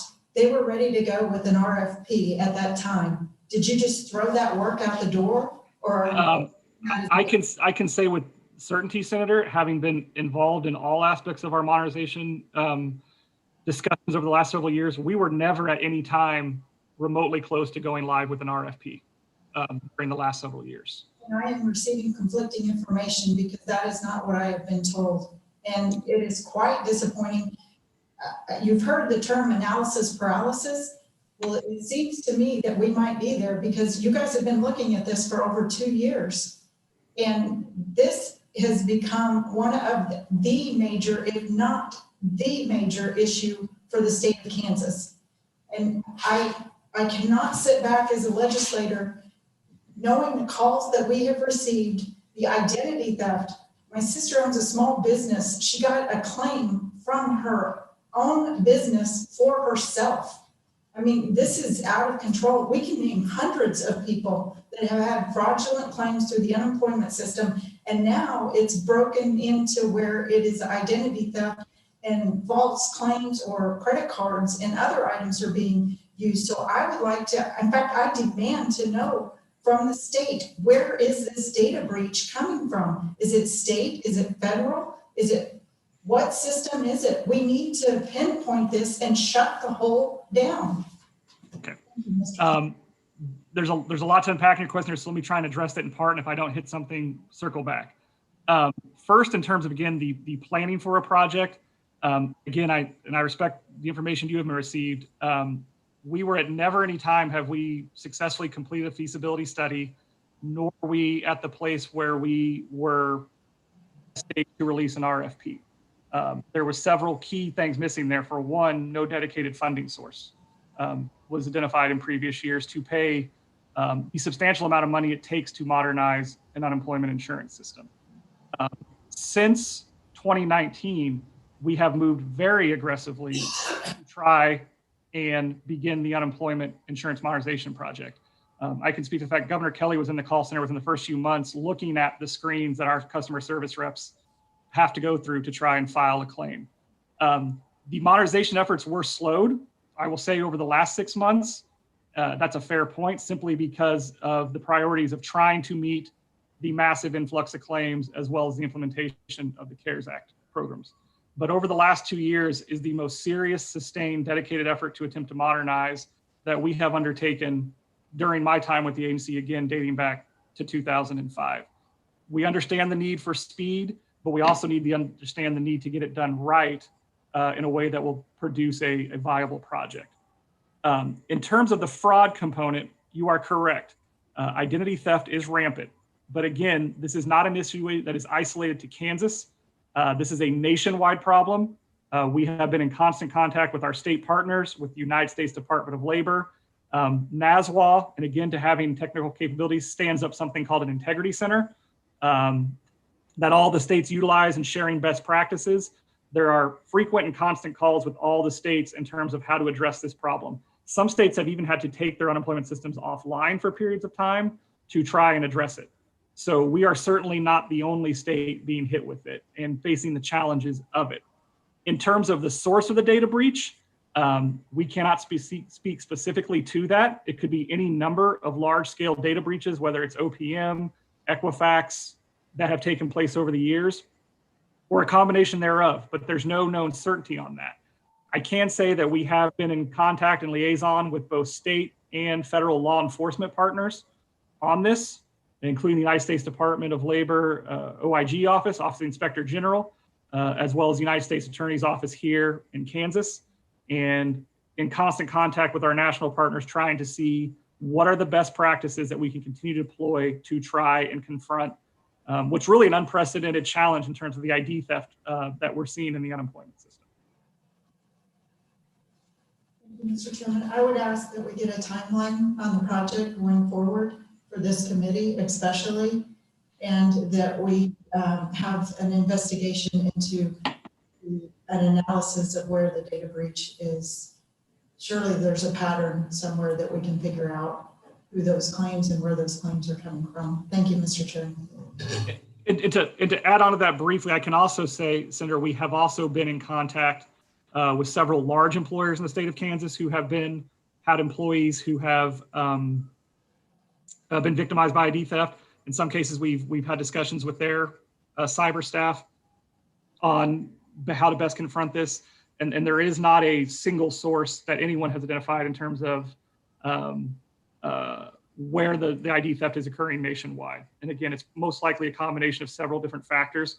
So we can certainly try and come back with additional information, but I don't think we're going to have anything definitive that this can be identified as this particular data breach happened at this particular time with this entity, and that's the cause of all these issues nationwide. Thank you, Representative Pittman. Thank you, Mr. Chair. Thank you, Deputy Secretary. Following up with Senator Tyson's commentary, I mean, I understand you're focused on modernization of this project, which is fantastic. But a simple yes or no, the fact that you're modernizing does not prevent fraud attempts, correct? Can you restate that? I want to make sure I'm hearing you right. I apologize. My microphone kind of came out a little bit. The system will not prevent fraud attempts. No, I think no system is going to entirely prevent attempted fraud, because there's systems nationwide and there's not systems. Secretary? Yeah. I don't need more on that. I just want to make sure that we understand that fraud attempts will happen no matter whether the system is modernized or not. And therefore, we can't necessarily go out and ask for a state-sponsored analysis of all data fraud and data breaches and assume that that's coming from within the state or even from within the country. That's correct. We've got to understand that this is a massive problem across the states. Now, that doesn't mean that we don't need to have a better strategy here in the state, though. And I'm very concerned about this, just like the senator is, because I have people that are stuck in the fraud search cycle that I know inside of my community who've been redirected to the fraud department, and it doesn't seem to be a very consistent way of dealing with those folks stuck in that cycle versus those that are good to go on their unemployment benefits. And so I might ask you as Deputy Secretary to maybe talk to how we can help our citizens who are legitimately affected by these fraud attempts currently and get through the next 3 to 6 months, get the people who deserve the benefits, but we need to have some path before modernization to take care of those folks that are either victims of fraud or who are in there who are being accused of fraud but aren't. And so I'm asking the Department of Labor, I'm telling you, you're hearing it from many different sides. We have an issue with our citizens, and they need some assistance in this regard. And I understand this is focused on the modernization, but there's a problem here in the systems with fraud. Both we don't want to be a victim of it, and we don't want our citizens to be stuck from getting their unemployment benefits. And so really, I would ask, versus going and looking for where the data breach is coming from, how do we address the problem that's going to keep hitting us over and over again over the next months? And then how do we get our citizens into, if we can vouch for them, how do we get them out of that fraud cycle? Because it's a problem. Yeah, there's a lot of great points in there. You are absolutely correct. Every state, no matter how modernized their system, has been hit with unemployment fraud. I would say that a modernized system, and the quicker we can get it implemented, will put us better positioned to try and prevent those claims from being paid, as well as assist those claimants who have been impacted. So I do think those things are tied together. Now, you make an excellent point. We've got to bridge that gap between when we can get modernized, hopefully as soon as possible, and in terms of what is taking place right now. But that's where I spoke. Our efforts are running on parallel tracks. At the same time we're modernizing, we are putting more and more resources into fraud prevention and what we can do within our system to better identify it. And as you said, help those individuals whose ID has been compromised and then maybe need to file a claim on their own later on. We've taken some initial first steps in terms of our fraud reporting site that stops the claim, provides credit information. We're looking to build on that. We have received federal grant funds from the United States Department of Labor specific to fraud prevention, and we're in the process of trying to implement additional private sector solutions into our fraud prevention and identification measures that we hope will come online in the near future. So there's no silver bullet there in terms of how we provide that assistance and prevent the fraud.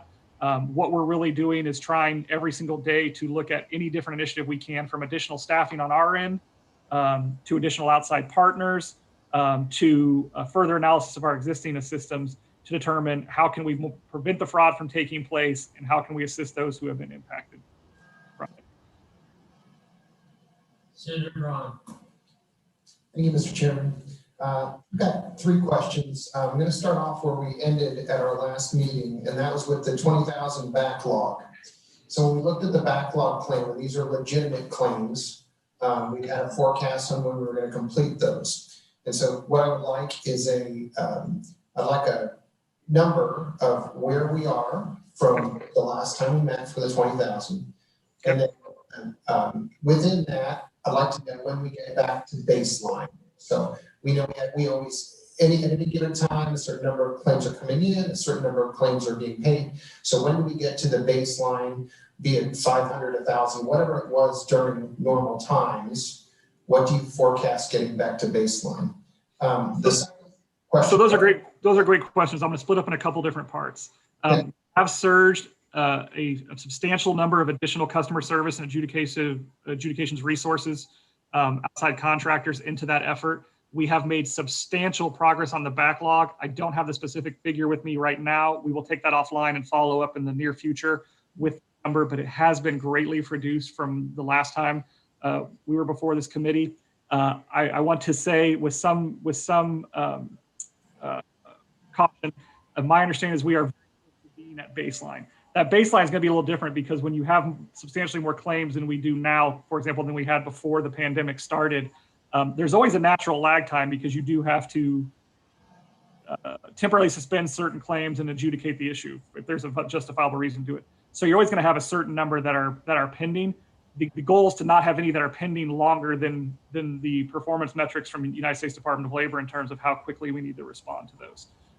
So we will follow up with the specific metrics on both of those for you, but I can report that the backlog has been reduced substantially since the last time we were before this committee, and we have made significant progress in returning to a more normalized time frame for how quickly we turn those around, and we continue to put more resources into that effort to get to exactly that place. So I just want to clarify, because I know there's a few things where you said you're going to get back. Are you going to get back to us on Monday? Or when I look at this, when you say substantial, I need to know if I need to know if 20,000 is now 10,000, 15,000, 5,000, just need to know where we're at. So, and I don't think that one should be too hard to come up with your metrics, but I'm not pressuring you on that, but I like the idea that you make substantial progress. I think that's fantastic. I just want to make sure that we have the same definition of substantial. So if you could give that to us in the interim, I'd appreciate it. And then, real quick, I apologize. As a preliminary number, I'm getting a report. We're probably at about 8,000 that are not timely at this point. So that is substantially reduced from 20,000. But I do want to caution that we want to go back and make sure we can confirm those numbers, and we will follow. We should be able to follow up with those early next week. I see no reason why we wouldn't be able to provide that in that time frame. That is an accurate number. Thank you. That's it. That is substantial, and we appreciate it. It's never going to be enough till we get back to baseline, but that is significant, and I believe you delivered on your commitment. The second and third question are kind of combined here. What I'm looking for, because I've actually had a lot of constituents contact me also on the fraud claims. Family members have contacted me on fraud claims. It's whole businesses. So what I'm looking to identify so that we have an idea of the magnitude of the problem is, one, how many fraudulent claims have come in? And again, this would be maybe Monday, a short term. How many fraud claims have come in? And then how many have actually been paid out? Because the challenge is, if once you pay them out, you put the person who had the claim against them in a much tougher position in the system. So my goal would be to say, how do we do a verification system on the front to make sure that it never gets paid out? Not that we don't want to pay people who obviously have applied legitimately, but those are the two numbers that are really going to matter, I think, to us going forward. Yep, and we will work to provide an answer on that. And again, not to circle back and keep it the same point, but you touched on it there in terms of preventing from paying out. The more advanced your system, the more able we're going to be to have the type of front-end tools in terms of identity verification that will stop that exact thing from claims being paid to the wrong people in the wrong people's names. So the quicker we're able to make progress and work together to create the kind of system in Kansas we all want, the more able we'll be to have the type of front-end tools that prevent the money from going out the door incorrectly to begin with. Thank you so much. Thank you, Mr. Chairman. Any further questions? Representative Curtis. Thank you, Mr. Chairman. Brett, your modernization chart, it stops with 2020 begin feasibility study. When do you expect that feasibility study will be completed? Yeah, I in my testimony I referenced, we're probably about 85% complete with that. And the goal is to have that done in the next few weeks, presumably by the end of November, where that initial draft of the feasibility study will be completed. And then as part of that, the team is also developing a project timeline for what we would be looking at, to everything from releasing an RFP to beginning development. I can say, because there was a couple really good questions earlier in the hearing concerning off-the-shelf product versus development. In addition to getting better quality systems, whether it's state-developed consortium approaches or vendor-based systems, the timeline for these projects also seems to be reducing a little bit. And vendors, especially through this pandemic, have indicated that they feel they'll be in a position to deliver systems at a faster pace than they have previously, where a typical time frame for a modernization project, you'd usually be given a time frame of about 3 to 5 years. I have heard commentary from vendors that they believe that number could be reduced substantially. So that's something to look at as we move forward in this process. Any further questions? Maybe a week or two ago, I started receiving some emails from constituents that were receiving their little red notification said an unexpected error had occurred. Was there something that happened and they were having difficulty getting back in? It seemed like 3 days last week. A couple of them I had to turn over to Julie, but I didn't know was there an event or? Potentially, and you hit the nail on the head though. When you see those issues, please forward that through our government affairs to Julie. That way we can follow up with our technical staff and our troubleshooting team to determine, is this an isolated error? Is this possibly systemic? What happened on that particular claim? So I can't speak to that particular issue, but as you receive those constituent issues, we do want to receive them in our office, both to provide assistance to that customer, but also that we can incorporate that into our issue tracking. So our team can work to correct it if it's impacting, in fact, more than one claimant. It's a class issue or a system issue. Are you still encouraging dating for people when they file? I'm sorry, I couldn't hear the question. Are we still encouraging gating when people file, by their last name, first letter of the last name? I'm not sure if I'm tracking, encouraging dating. Dating where we have them file like on, some people file on Mondays if your names begin with P or higher, or A through N or O, or Sundays.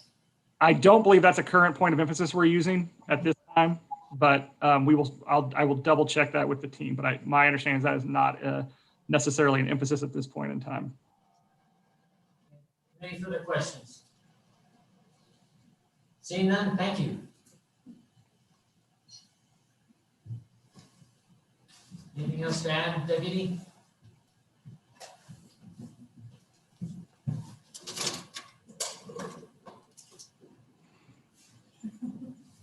Well, I guess we lost that. We'll turn to our next portion of the agenda. Thank you.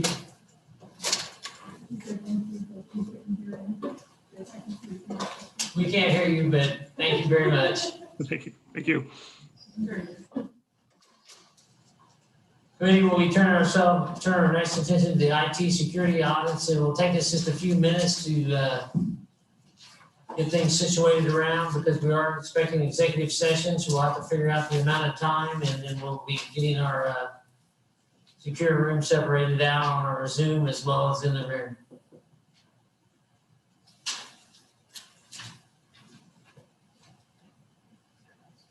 James, are we?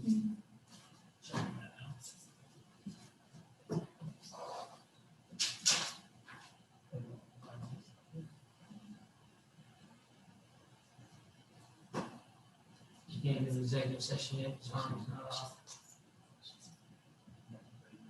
We need to still be in here for the motion, correct? Yes. Well, we're in open session right now, looking for a motion for the IT security audit. The correctional facility, I believe, Representative Hoffman. Thank you, Mr. Chairman. I move that the open meeting of the Joint Committee on Technology in room 112 North of the State House be recessed for a closed executive meeting to commence immediately in room 112 North of the State House pursuant to KSA 2020, Supplemental 75-4319B12C for a discussion of the security of the information systems with individuals from the legislative.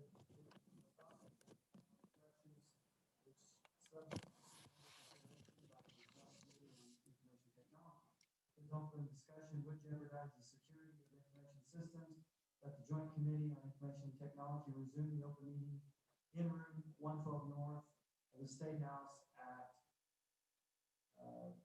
2:45. 15 minutes. Oh, sorry, 2:50. Let's do 2:50 then. And that this motion, if adopted, be recorded in the minutes of the Joint Committee on Information Technology and be maintained as a part of the permanent records of the committee. Stand by Representative Huber. Any further discussion on the motion? Seeing none, all in favor signify by saying aye. Aye. Opposed?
For a closed executive meeting to commence immediately in room 112 north of the State House pursuant to KSA 2020 supplemental 75-4319B 12C for a discussion of the security of the information systems with individuals from the Legislative Division of Post Audit and the Board of Regents, which subject is under consideration by the Joint Committee on Information Technology. Because open discussion would jeopardize the security of the information systems, that the Joint Committee on Information Technology resume the open meeting in room 112 north of the State House on or at 3:15, and that this motion, if adopted, be recorded in the minutes of the Joint Committee on Information Technology and be maintained as part of the permanent record of the committee. We have a second, seconded by Representative Collins. Any further discussion? All those in favor signify by saying aye. Aye. Those opposed? Motion carries. We're going into executive session. Give us just a moment to get everything secured again.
We're having that one online.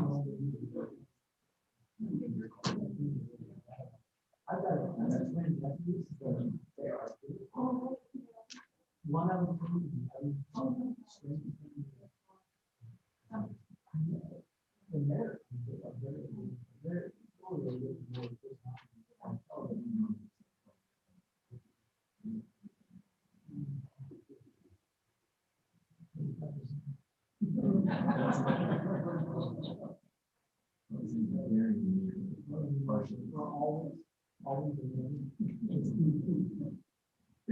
Well, the committee clock says it's 3:15, so we can come back into session. Time now is there any further questions for legislative folks for open session? Seeing none, thank you.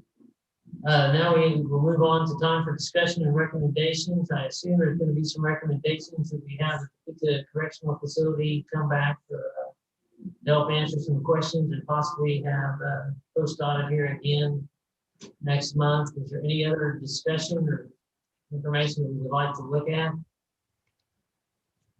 Representative Curtis. Thank you, Mr. Chairman. Mainly just to keep on track, the changes to that legislation. So just to keep that on track. And we probably need a little more in-depth presentation, maybe from the secretary on where they're at on that. Yes. Where we're moving forward. They're going to be doing that, and we also need to develop our report for the ends. Recommendations that we have. I would assume that the committee will decide at some point if we want to recommend. We pursue legislation pertaining to that, make that recommendation if there is. Any further discussion or recommendations? Senator Tyson. Thank you, Mr. Chairman. I would like to see the committee discuss putting some teeth in some legislation that agencies and departments have to make security a priority. If they don't, then there's consequences. And it's not always about the money, it's about them. Like we need to do a report for the end of the year. President Hawkins. Thank you, Mr. Chairman. I believe that we may have already said this before, but I think we need to have a 4-day state come in and talk to us about their, that they've been working on now for 6 years, or at least 5, almost 6 years. So I think we need to have an update of that from the agency. We have not.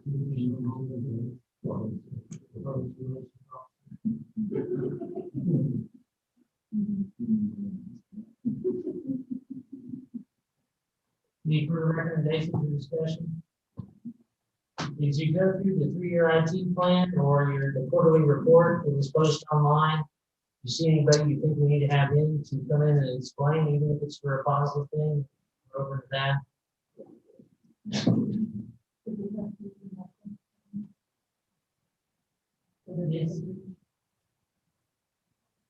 If we get in and recommend we get pain, the medical and discuss the damages.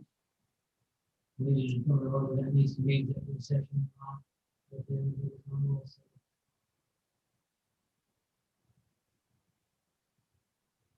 Further discussion on anything for today, for the report, or for turning folks in?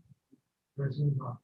Thank you, Mr. Chairman. Do we want to have the Department of Labor come back in again? That's a given. Okay. All right. Or him being how they want to keep that reports updated. I know they are making some progress, but. Yeah. They're supposed to be done by December.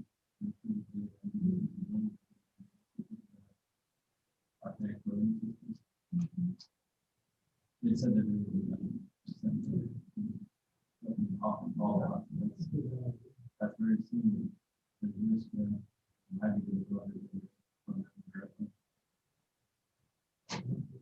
Is that on the front of the yeah.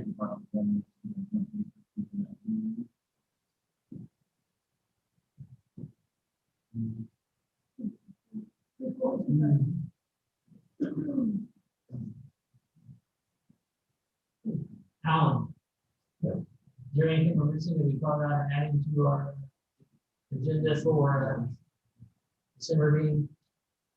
I think you covered it, but I'd be willing to do an update on what this day. Yeah, we probably have to report from you and say the grants we go. Even though there's not a lot of quarterly report, just a briefing on Yeah. Moving fast, so expect that one. excellent.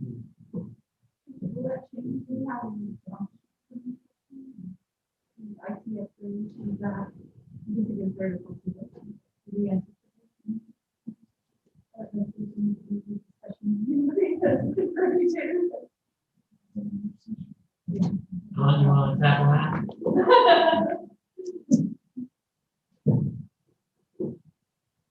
I can attempt to tackle that. There's been a lot of discussion about how the 2021 session is going to go. I don't think anybody knows at this time. You know, there's going to be new leadership. So especially in the chambers, we don't know what's going to happen. But on the IT side of things, we're just trying to be ready for whatever happens if we're completely virtual in some committee rooms. Or if it's a mix like we did today with some people outside and some people in the building. We're trying to get these video conference systems installed so that we can handle both situations. And even just in room meetings, I mean, the monitors will have on the wall, we'll be able to use those for presentations or whatever. And just stream them out to the public. So it's a very encompassing solution that we don't have in place. Like in this room, we're looking at 65-inch monitor over there that tilts in towards the members. And then 2 monitors over here, one that tilts towards the member and one that tilts towards the audience.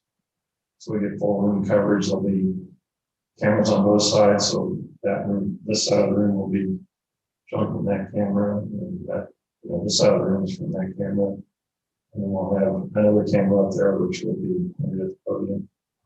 And just every room will be pretty much set up just like that. There'll be a touch tablet on the desk to start and stop meetings. It'll be integrated through integrated system through the Outlook calendar system, so you can set up meetings like we're doing now. And I think it'll be very. Senator Brown. Thank you, Mr. Chair. So with that, the intent with that is the intent then that we broadcast every single meeting to the public? It will allow us to, right now we're doing audio streaming on all meetings. It'll move us to video and audio streaming of every meeting. Excellent. Thank you. And the earlier question with closed caption. Mr. Chairman, I would ask that you do some research as to, we've been talking about security all day today. as to the best secure video conferencing. My experience with Zoom is not one of the better for security issues. Thank you, Mr. Chairman. Other questions or discussion? If not, we are adjourned. Watch your emails as we try and gather a date for December meeting.